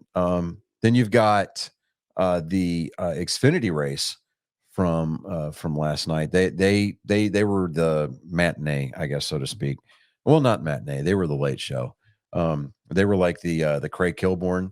You watch it because you hope for something funny and for something entertaining, but 9 times out of 10 people fall asleep because there's just the monotone. Yeah, right? it's just the background noise that you have while you're doing something else. Right. It's like watching Friends or How It's Made, or we just recently finished King of Queens, the entire all 9 seasons. We're starting Everybody Loves Raymond at night. Yeah. We just use it for background noise. Yep. Yeah, Rules of Engagement was by far like my favorite show. I love that show. I mean, Patrick Warburton. I literally was going to say mainly I because want to have a conversation with him just because I want to hear Kronk in my ear. Oh, yeah. Oh, Oh, it's all coming together. Oh, yeah. I mean, have you seen me? I mean, look at me. I want to have that conversation with him. Right. But we had oh, come on here. I want. Let's go back up here. Come on. I'm trying to get the Xfinity results to come up here because there was a lot of guys that pulled double duty last night. I mean, they got done racing 500 miles in the Daytona 500, and then they had to run an additional 300 miles last night during the what was it? The I'm going to get this right here. Hold on. It was in the United Rentals 300. United Rentals. Yeah, I mean, they sponsored the the race, the Xfinity race. But let me see here. I miss the old days. You make that sound like We want our dog to fetch it. no, we don't want our dog to fetch it. Shut up. Depends on what he's fetching. What's he fetching? We may want him. It's a sports clip commercial on the NASCAR site, and we don't want anything. and he's got like the shaggy dog, right? And I mean, you can tell that this dude, like, he skips every day at the gym because he's got the no name, the no name Vans on. He's got the blue hoodie that's way too baggy for him, and I don't know what brand, like, skinny cargo pants on. and you know, like the rope that's got the tennis ball on it that you use to like play tug of war with your dog. This dog is kicking his ass. Oh yeah, Mindy coming with the win here, coming in from left field with the Gap City cargo pants. There you Yeah. go. I mean, yeah. Anyway, so Austin Hill won his third Daytona race in a row last night in the Xfinity Series. Let me see here. I find the freaking results for this race. Oh my God. No. Schedule. Come on, switch. There we go. Yes, the United Rentals 300. And we're going to do that. And here we go. All right. So race results. Thank you so much. Why is it so friggin' hard to navigate this damn site? I have no idea. There we go. Thanks. Way to go, internet. Damn China coming in here with the cyber hacks already. God. All right. So Austin Hill running for, I think it's Richard Childress Racing's Xfinity outfit. Wheels his Chevy to victory lane last night for, again, the third season opener in a row. John Hunter Nemechek finished second in the number 20 Toyota that he was driving. Justin Allgaier, who has been a longtime driver for Dale Jr. and Junior Motorsports, he finished third last night. Yeah, I think this is going to be the year where he finally puts it all together and he gets over that hump and wins a championship this year. I'm going to go ahead and call my shot for the Xfinity guys this year. I think Justin Allgaier is going to pull that off. So, he wins the championship going away, and he graduates and goes up to the Cup Series because there's going to be a seat opening up somewhere. I pray it's Bubba Wallace's seat. Oh God, that'd be amazing. Well, no, that's not fair. That's not fair. Denny Hamlin's seat, more than likely, because Denny Hamlin was rumored to be on the fence about retiring this year, but at the end of last year. But Denny Hamlin being Denny Hamlin, he's like, I just can't give it up because nothing's going right in my life. I mean, when your girlfriend takes your daughter and moves out of the house because you're that big of an asshole, saying something.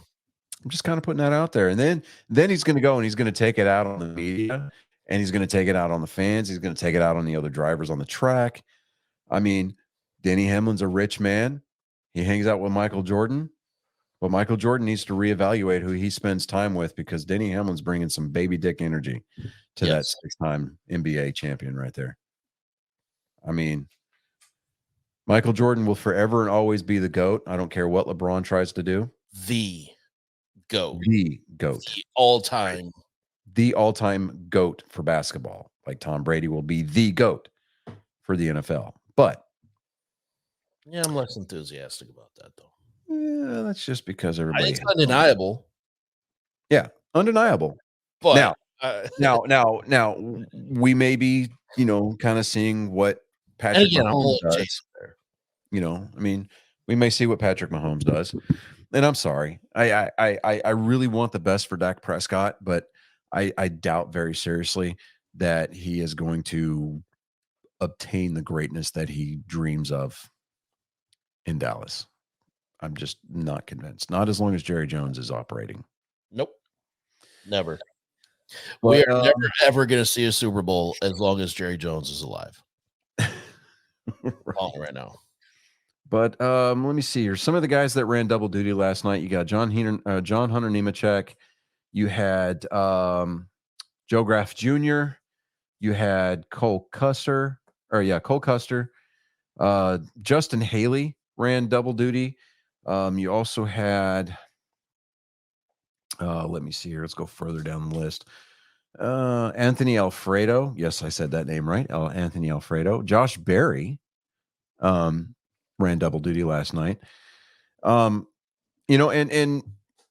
one of the largest traditions of NASCAR that people have just come to love, know, and appreciate is the fact that there's always been an Earnhardt running at Daytona. And while we have not had a day an Earnhardt running at the cup level since Dale Jr. retired, Dale Jr.'s nephew Jeffrey Earnhardt, who is almost a dead ringer for his grandpa, is running he's been bouncing around between Toyota and Chevy over the last couple of years. He's in a Chevy this year. He's running the number 44 car. I mean, this dude, if you go on his Twitter account, on his X account, he spends more time talking about hunting, fishing, and going noodling for catfish than he does talk about racing. Good old boy. Oh yeah, dude. I mean, That's old school NASCAR right there. I'm just telling you, I mean, if you get Jeffrey Earnhardt in some good equipment, I'm saying maybe he's going to be top 15, top 10 driver, consistently. Yeah. I mean, I know that, everybody's going to start calling all bullshit, because, genetics don't mean shit, but there's too much octane in that bloodline. Yeah, but it's not even just genetics that's doing it. Like, you grow up listening to that, you're around it, you're surrounded at. I mean, his dad, Kerry is Dale Sr.'s oldest son, right? Yeah. And Dale Jr.'s half brother. He ran for a while. Him and Dale Jr. ran a street stock and a modified car for, I don't know, for a while, and they did it together. Yeah. Even Dale Jr.'s sister, Carrie. I mean, not Carrie. Crap. If anybody from Junior Motorsports listens to this show or happens to stumble across this show, I am sorry. Good God. Good God. What is, I cannot, don't tell me. I'm Kelly. Oh my God. Kelly, I am sorry. Kelly ran the street stock, a modified car. Also she had her own car. She also ran a car with Dale Jr. Back in the day, right? Kelly, her kids race. She's got a kid, and he's good. Like, he went out there. He's running like the kid midgets, and the kid midgets, the wing cars, the quarter midgets. Yeah. He's out there running with like Braxton Bush, and Kevin Harvick, and Kevin and Delaney Harvick's kid. I mean, and he's keeping up with them, and he's winning. I mean, he's got talent. So, Kelly's making that money with Junior Motorsports now. I'm not entirely sure what her husband does. I think he works for the organization too, but I mean, they're going to keep that kid in the car for sure, and as long as he's getting the right grounding with it, which I'm more than sure that he is. I mean, we're not going to see a Dale Earnhardt the third, because Dale Jr. and and his wife, they're only having girls. So and Isla, his oldest daughter, she was running a go-kart for a while there, and he had a go-kart track in the backyard, and he tore it down because he's like, no. He's like, he's like, it's cool that my daughter gets to see what her dad used to do, because I mean, he still runs modifieds, modified cars, modified races every now and then. He's starting to do it a little bit more often, but I mean, he's never going to get back out there on a super speedway. I mean, because everybody knows Dale Jr. retired and got out of the car because of concussions. So, and I don't think that the racing community can handle having to bury another Earnhardt because they died on the track. Yeah. So once was way more than enough. Yeah. Oh, yeah. Yeah. But so we're coming up on next week. we've got the Ambetter Health 400. It's in Atlanta, the Atlanta Motor Speedway. Now, when they reconfigured Atlanta, they reconfigured it to a super speedway. So I mean, it's going to be fast.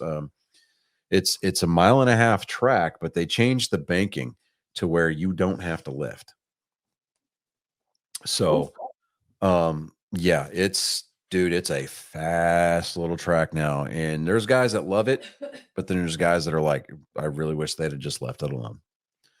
Because I mean, when you're coming out of the tri-oval and you're turning, you're heading off into turn one at 200 miles an hour, your instinct is to roll out of the throttle and set your, tap the brakes, set the nose, and sail it off. Nope. You hold that son of a bitch wide open, dude. Just going screaming through that turn. Right. Hell And yeah. then when you hit that transition, I think, what is it? I don't know. I can't. I don't want to pull up the dimensions in the banking at Atlanta Motor Speedway right now. But Atlanta is one of those tracks that I do want to visit. I do want to go to a race there. I've been to a Bristol race, and I'm so glad they got rid of the dirt race this year. So the Food City 500's back on concrete the way it's supposed to be. Yeah. But yeah,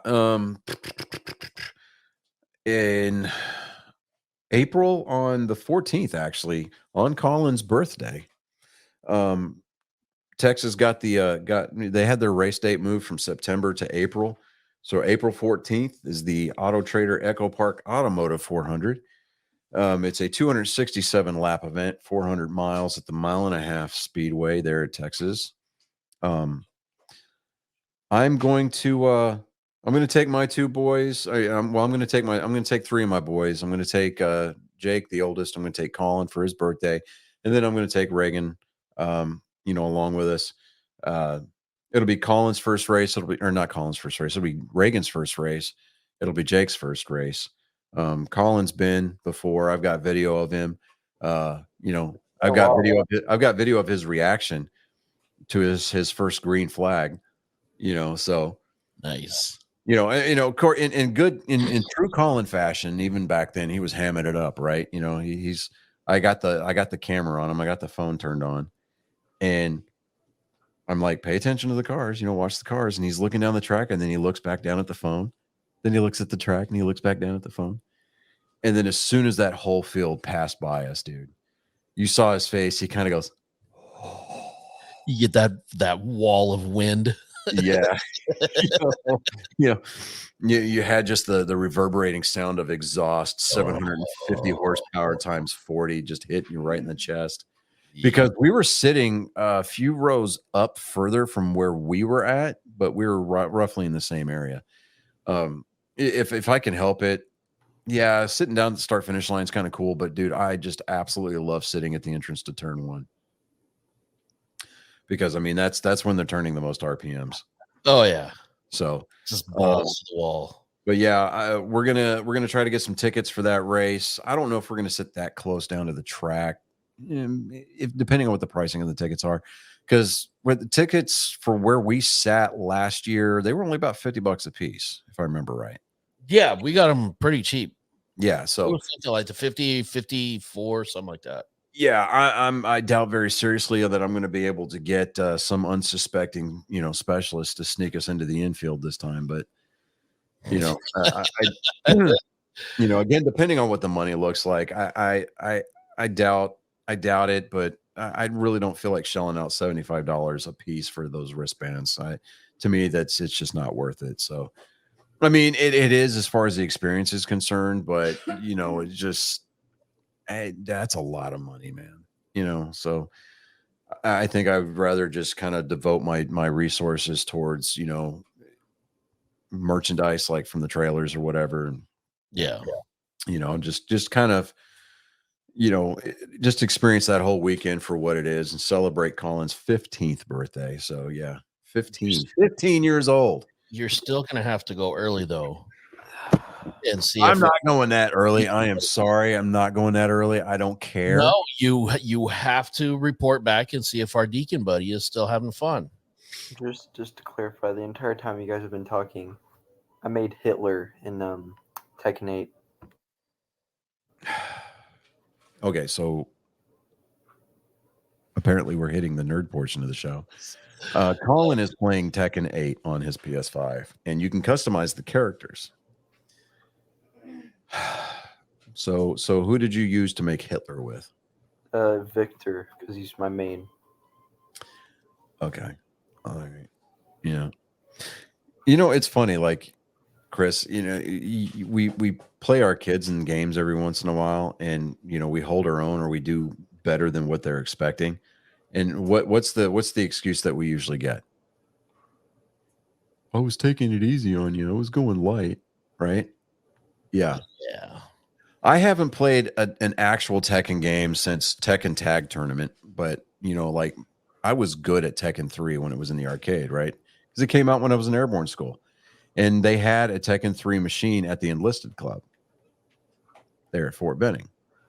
I never was good at fighting games. Listen, I will button mash the hell out of anybody, but yeah, I'm not. I'm not. Mortal Kombat, I'm button mashing all day. I'm button mashing all of my. Tekken, I was like, okay, you know, I had a rhythm, and you know, and there was a method to my madness, and I took a, you know, you got your 6 rounds or whatever, right, that it could go, and well, I mean, you have to win 3 rounds, right? So, but I got him to the 4th round. So, you know, and then I almost won that 4th round and took it to a final round. But yeah, I'm sitting there going, yeah, I kind of had you worried for a minute there, and you had actually said that I had you worried for a second. Yeah, Starts getting because I'm like, God. You accused me of button mashing, and I'm like, no, I'm really Okay, not. okay, but when you accidentally press the pause button, what do you think me? What do you expect me to That is think? because my thumb, dude, is bulbous. Yeah, but when the pause button is right here and all the buttons are right here. I don't care what anybody says, Colin. See, that's The PS5 controller is an ill-designed thing. I like this design. This is coming from a PlayStation player. I really, really like the Xbox design. I Well, like I everything prefer about the Xbox in this I gen. prefer the Xbox controllers all day, but I'd much rather hold this than a PS4 controller. Look how close that how close the pause button is to the triangle button. Yeah, it's right there. No, look, see how you guys. You have a small hand, dude. Listen, And plus, when I play fighting games, I don't sit there and hold the controllers like this. Right. I hold the controller like this. it's easier to button mash. Because all right, so our generation, Colin, Yeah, but no. this I have isn't- not yielded the floor to you. You will just shh. It's okay. It's okay. We grew up playing on arcade machines. I had and still have the NES Advantage, which is the joystick and the 2 big oversized buttons, specifically for that reason. Yes, but there's well, it kind of depends on what you're doing. Like sometimes this is low kit. Yeah, this You is know how low like you hit the charge button by hitting the right trigger in that game? Yeah, Okay. yeah, and then there was in Street Fighter, it's medium punch Through light experience punch, in my life and light applications upon which they have been deployed. kick, My medium. fingers are agile and it can hit things from different angles.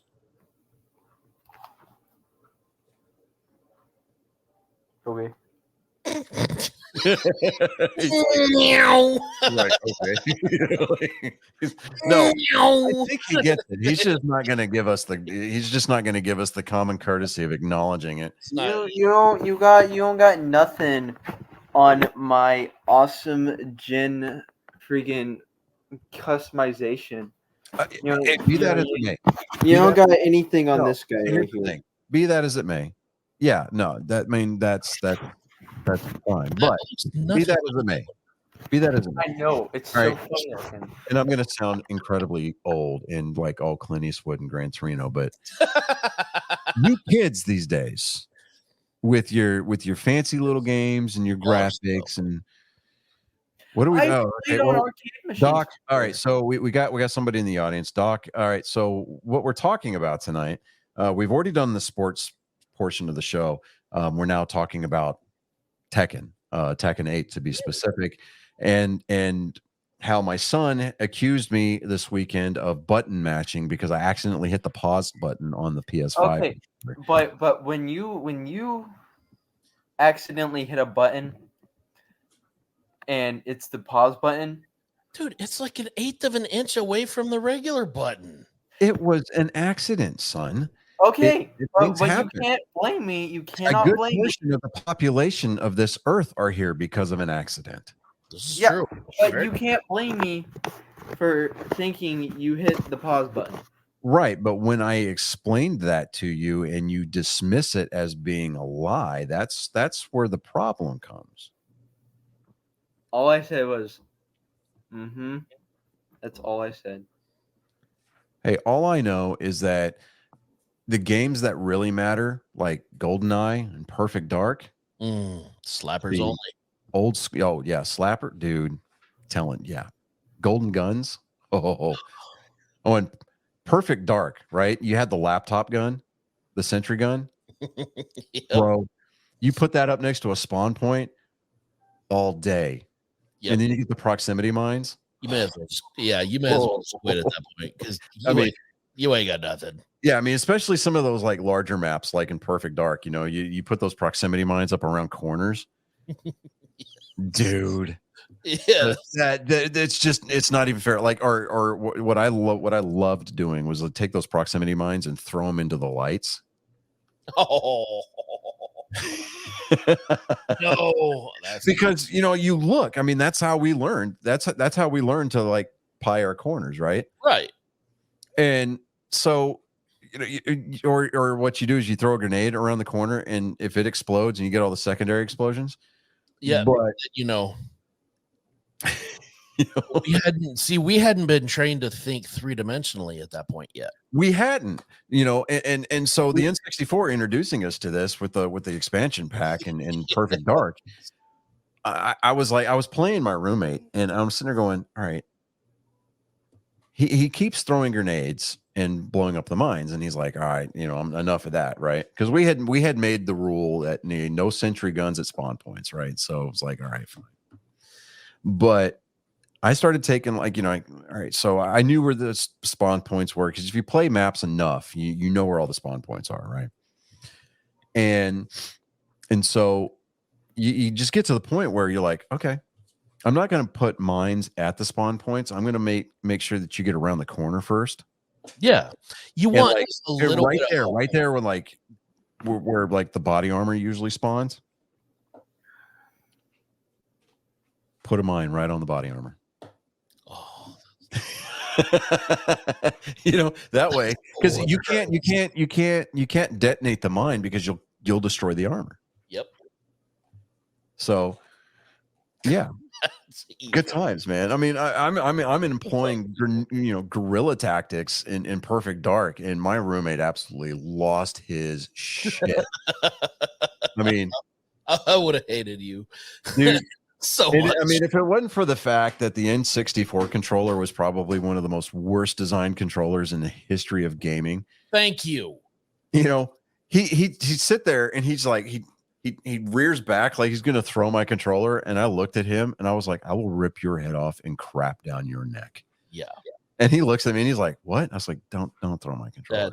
we're not doing that. I was like, if you're gonna be all butthurt, go upstairs and apply the Vagisil, clear up the drip, and just have a nice day.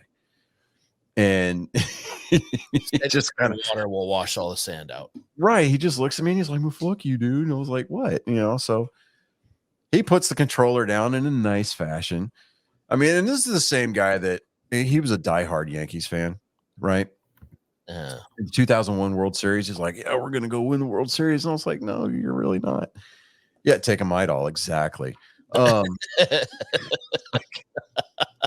Have a Midol and a heating pad. Want to get you some mimosas? What's going on there, princess? A little bonbons, a little me time. I want some mimosas and bonbons. That sounds amazing. Right, dude. I'm at the point. I'm at the point in this carnivore diet where I'm just like, I can smell sweet foods, and it's driving me nuts. Like today, I had the biggest craving for cherry flavored Jello. So if I were to open this box of baklava that I have right next to me, You know what? it's from a Turkish coffee shop that has some I can It has smell some the Turkish- I can smell the honey drizzle already. So It's got some rose petal he's got some as Greek well. baklavas. There's some rose See, petal. I told my wife what you had, and she kind of gave me that. Oh, I love baklava. Yes. Yeah. Anyway, so we're sitting there.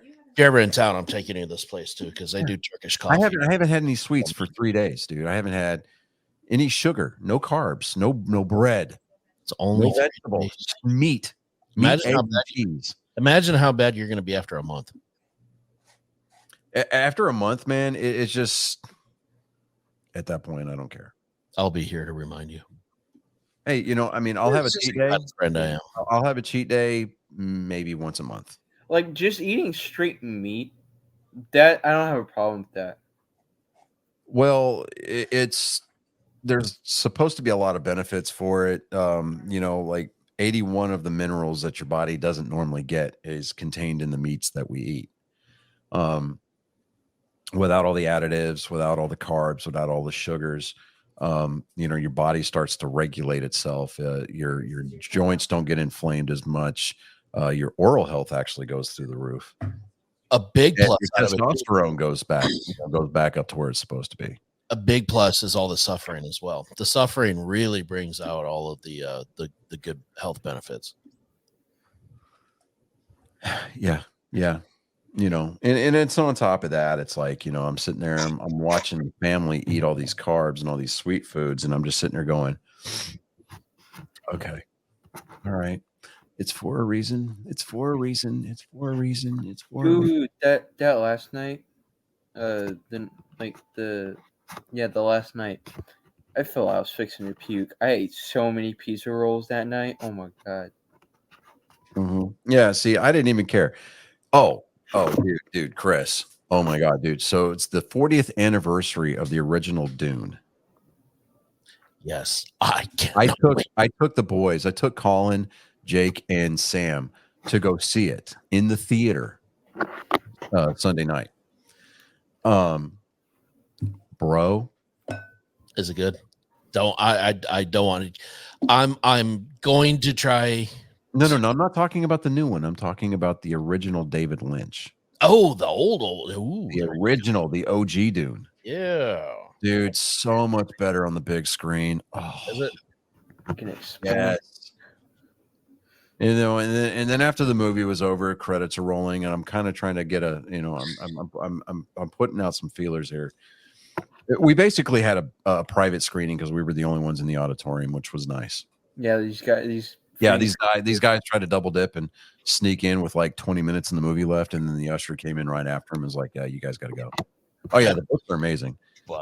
But you know, we're sitting there, and I'm like, "What'd you guys think?" And here's what Colin says.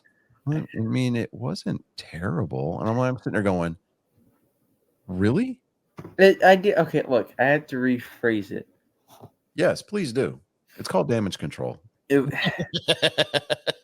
was good. I enjoyed it. Were there some parts where I'm like, okay, like, and there were some parts where I'm like, this is nasty. But I enjoyed watching it. Will I watch it again? Probably not. But see, but in order for you to watch the new one, and then part 2 that is about to come out, you have to understand where everybody else that is a fan of that movie, everybody else that's a fan of that story, came from. okay, I mean, I enjoyed it. You know, it's like you have to play the original Mortal Kombat on the Sega Genesis to truly appreciate Mortal Kombat 11. Yes. Me personally, I don't really like Mortal Kombat 11 a lot. I was making a point. I know, but just like the combos are so short, and it's like so like. It's By so the like, way, janky. By the way, so I know earlier Johnny had mentioned that we do, you know, a few minutes of show prep. just to catch up on things. And we both agreed that we were going to keep this one short. We did, and here we are about to hit the 2-hour mark again. I was just every single time it's just you and me. We're like, we're gonna keep this short. We're gonna burn through it. We're gonna be good. We'll be out of here hour at most. Every single time. He's telling Colin to take it back about. Okay, no. Listen to me. Every single time we have gone out of all the other games, besides one, like from 11 to all the way back to the original, and I will die on this hill. Okay, X was the best. Okay, all right, fine. You have your opinion. 11, the story was fine. It was good. But the combat system was not that great. The combos were short, and there were a lot of characters that were like for instance, Aaron Black. Yeah. Sits in a corner the entire game firing his rifle. And look, you are entitled to your opinion. Chris, myself, and thousands of our brothers and sisters in arms served this country to where you could have that opinion, even though it's wrong. No. Jake even agrees with me. X is so much better than 11 because okay. Not only does X have probably better guest characters, its combat is so much better. Okay. I like long combos. That's one of the reasons why I enjoy Mortal Kombat 1. Right. Yeah, long combos. That's what she said too. So, but it is what it is. Very funny. It is. You're not the only one that enjoys long combos. I'm just saying. Right. Everyone is entitled to their opinion, regardless as to how warped or wrong it may be. Yeah. Hey, as a Mortal Kombat fan, I feel like you should understand where I'm coming from. It's like most combos last maybe like 10 hits. Listen, I can absolutely see where you're coming from. Hey, look, nobody is ever going to beat the 64 hit combo in Killer Instinct. This is true. Oh God, that was such a good game. Oh. And again, I suck at fighting games, but I loved that game. Yeah, I had that on PS1. It came out on it came out on the N64. No, actually came out on the Super Nintendo. I'm not mistaken. Yeah. Did I have PS1 or N64? I don't remember. It was a Nintendo exclusive. Yeah, because it was. I had it on the 64. I did have it on the 64. I think I have one of the Killer Instincts. He said, I feel like I know you and Chris well. David talks about the two of you all the time. I mean, I am both flattered and you're gonna hear a lot of things. Some of it may be true, some of it may be embellishments. But at the end of the day, we're not going to acknowledge which ones are which either. You're going to have to figure that out on your own. And I'm going to quote Harrison Ford from the movie Apocalypse Now. Due to the sensitive nature of your question, I'm not allowed to divulge certain facts or information about that incident had that incident actually taken place. That's classified. Yeah.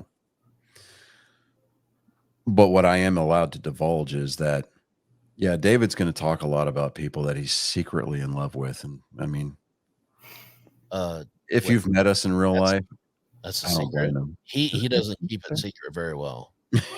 He's like, I think Johnny is my spirit animal. Dude, I'm going to tell you something. You need to raise your standards up a little bit there, man. I'm just kind of putting that out there, man. Yeah. I mean, the day that somebody comes to me and says, you're my hero, I'm going to be like, holy shit, your life must have sucked. Like, oh my God. Oh my God, who hurt you? Right? You show me. You show me on Mr. McLean where the bad man touched you.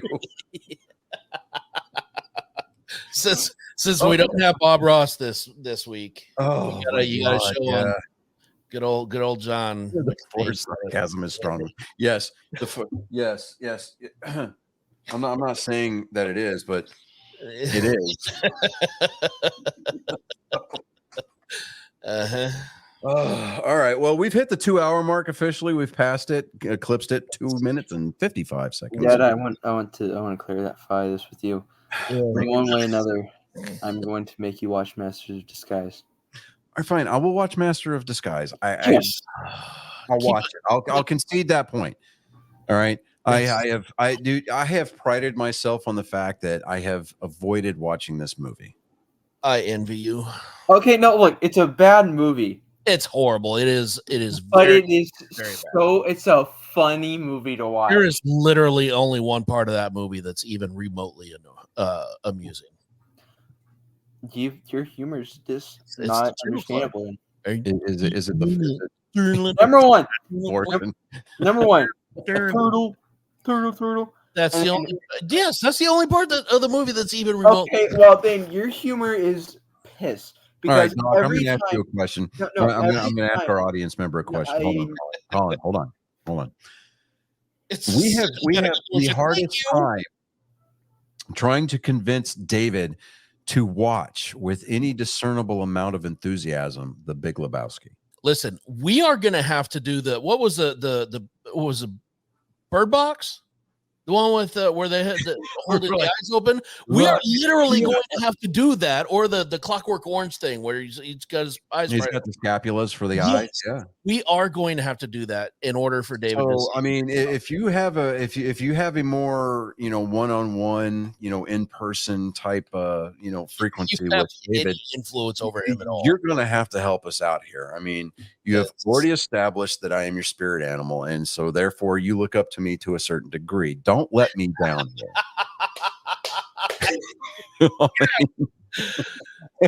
Don't let me down.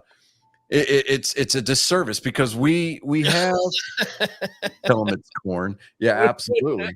No, he knows because we've got this sound bite now for the show. Over the line, and he's like, whatever, dude. And I'm like, shut up, man. Obviously, you're not a golfer. I wish I could remember what number it was, but Johnny and I actually sat there for like 30 minutes just doing lines back and forth. We had it was a just cohesive, standing there. fluent conversation Yes. using quotes from the movie. Yes. A full-on 30-minute conversation of just back and forth, and he had no idea what It we were is. That's the anomaly. That's the thing that just absolutely blows my mind is the fact that he generally has a good taste in movies. Yeah. But for whatever reason, he looks at this product that was brought forth to us by the Farley brothers and he says, nay. I don't understand it. It's almost as like major pain. Fantastic. Absolutely the gold standard. yeah, major It's pain. such a good one. Absolutely. Let me tell you a little story. I quoted that to my girlfriend's daughter tonight. We were sitting in the truck and she's like, my head is hurting. And I go, want me to show you a Let me show you a little trick. Take your mind off that pain. pain?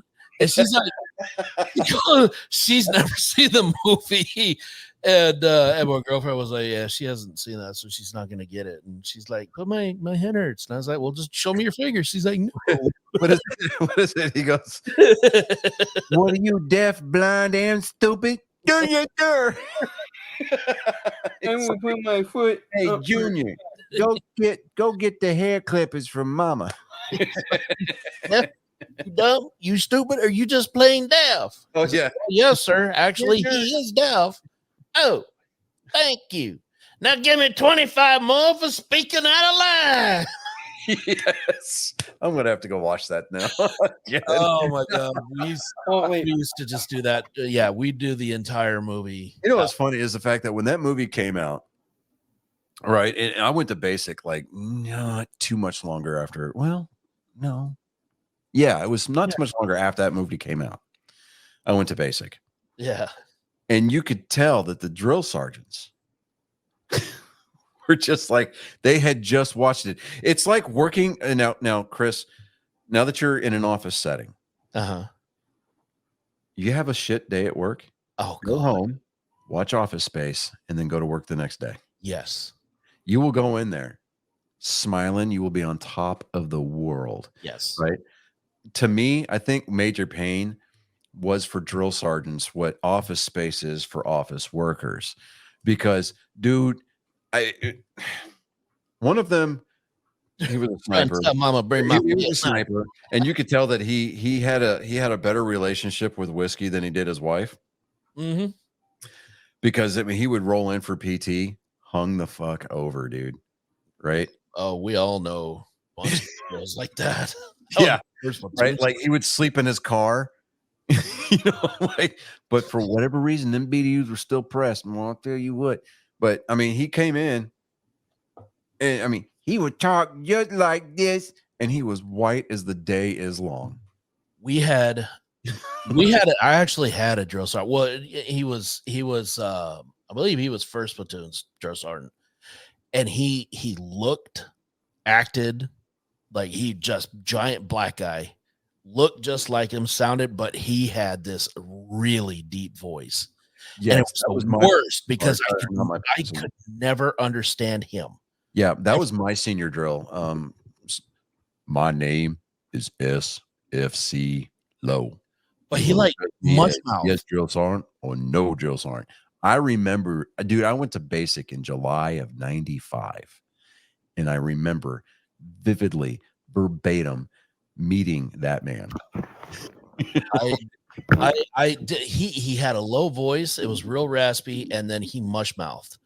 So Well, he like Sergeant Lowe was like, he was 6'4", 6'5", lanky. All he had was an EIB, right? And I remember because I was in air assault school when I was at the 101st, right? I was in rappel phase, and I had to report back to my section leader, you know, at the end of every day, right? And I've got my rappel rope, I've got my carabiner, you know, the whole 9 yards. I mean, I've got my rucksack, and I'm reporting in after school and just letting them know, hey, here's what we're doing the next day. He reported. He said, "Yes, dear." It's it, Mandel. Yeah, no, we'll get.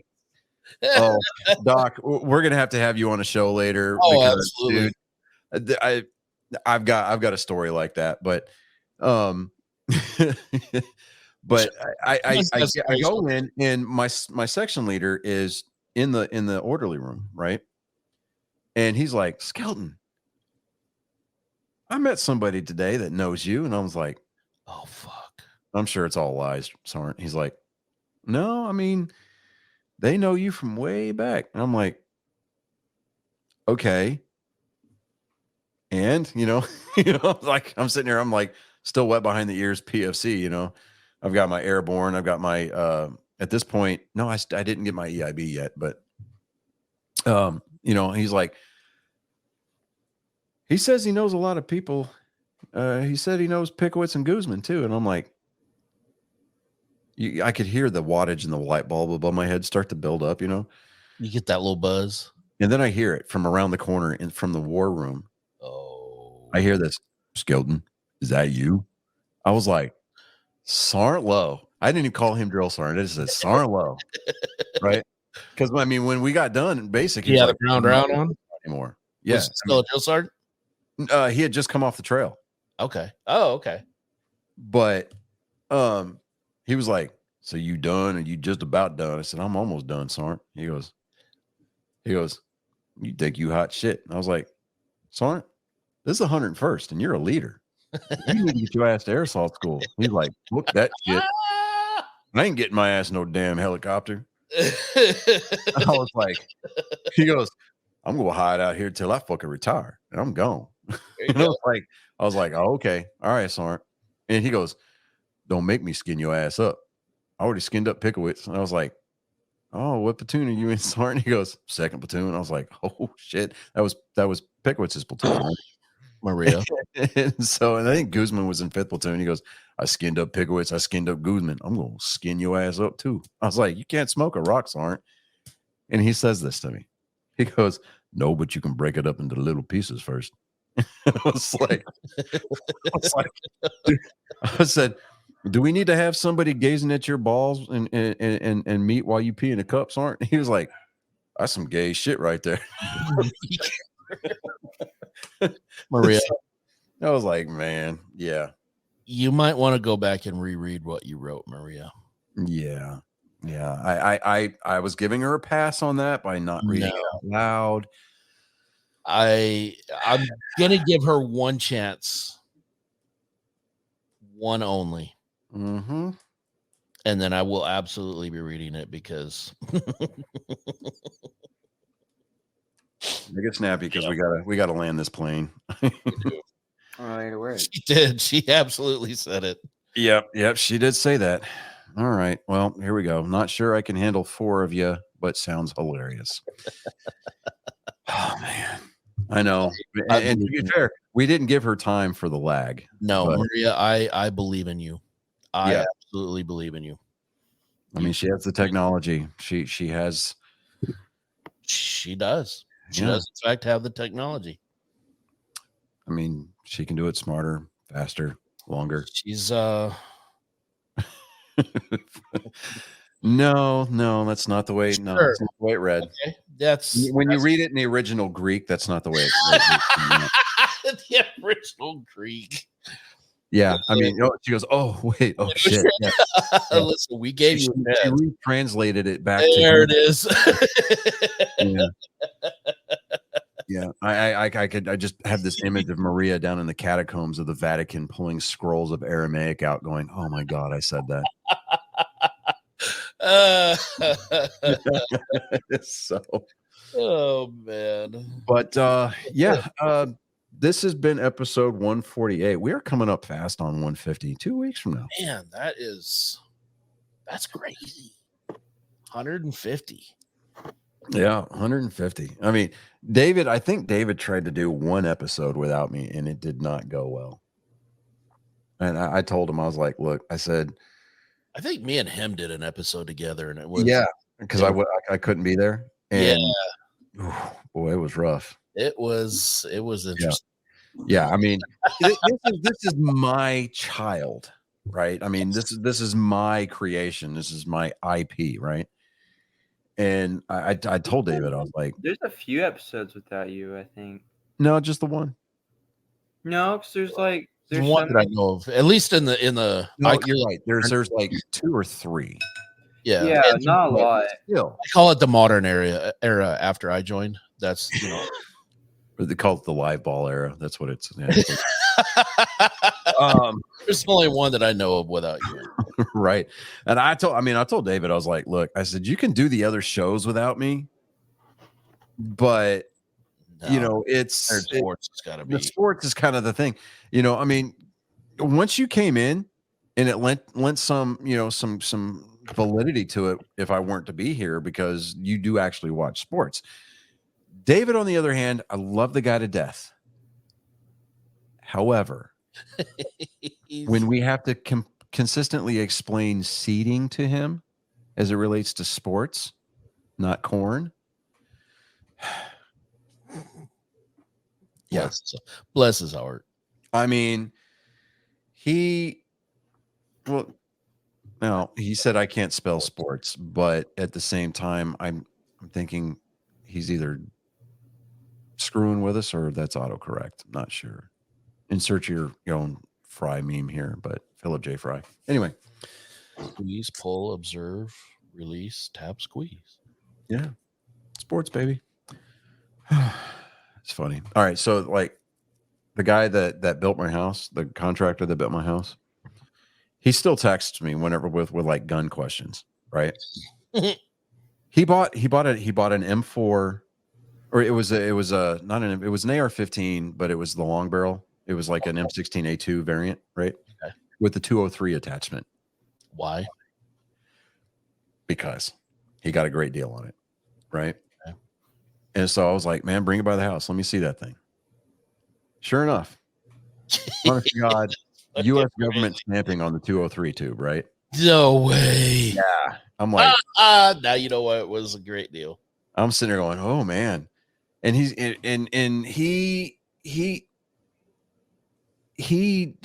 I'm telling you, he was asking me questions like, "Should I put a sight on this?" And I'm like, "Dude, it's got the old school carrying handle." No. Learn to fire through the iron sights. Yes. Before you do anything else. And I mean, because you got these guys nowadays that are like, oh, I can put a round through a flea's ass at 550 yards. Well, dude, that's because you got an ACOG. Right. We were doing that shit with iron sights Yeah.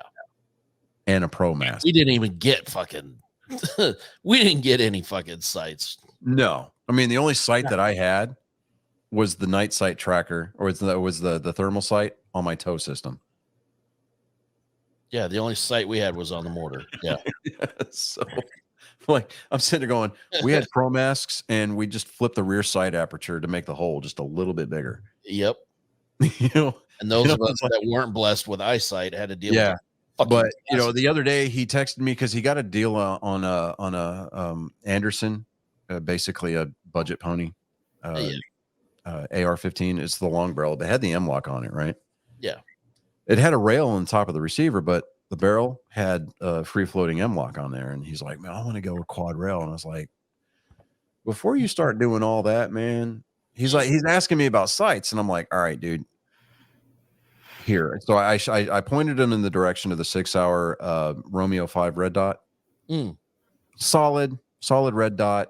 Nothing really huge expensive. Right. Won't break the bank. Yeah. Yeah, it won't break the bank, right? I mean, because it doesn't do you any good to have $1,800 worth of equipment on a rifle if you don't know how to use it. Spend that $1,800 On ammo. on ammo and training. Yep. Learn how to use it, Exactly. and then you can start dressing it up, and you can start like modifying your game. Yeah, putting 11 pounds of crap on an 8-pound weapon. Yeah, I mean, I've got an AR. I've got an Armalite 15 or Armalite X15. I put a floating quad rail on there, and I've got a 6-hour on there, but I want to swap it out with something different. But I've got the Magpul rear pop up in case the sight goes down. Easy peasy, right? I've got that Magpul angled foregrip, for the ergonomics. Mm-hmm. That's basically about it. I've got the tactical single point sling on there, and I mean, most of my money, as far as like kit wise that I've got, I spent on my plate carrier. But I can say that. Hey, we're at. Yeah, we are. So we're gonna go ahead and land this plane. No, pop-ups are not canned. If the sight goes down, all I got to do is just pop the quick release and just dump the sight. And it's easy peasy. And yes, my pop-up sights, my pop-up is zeroed to my front sight post. Yeah, so we're at 2 hours and 20 minutes, and I apologize for Chris. No, you didn't keep us.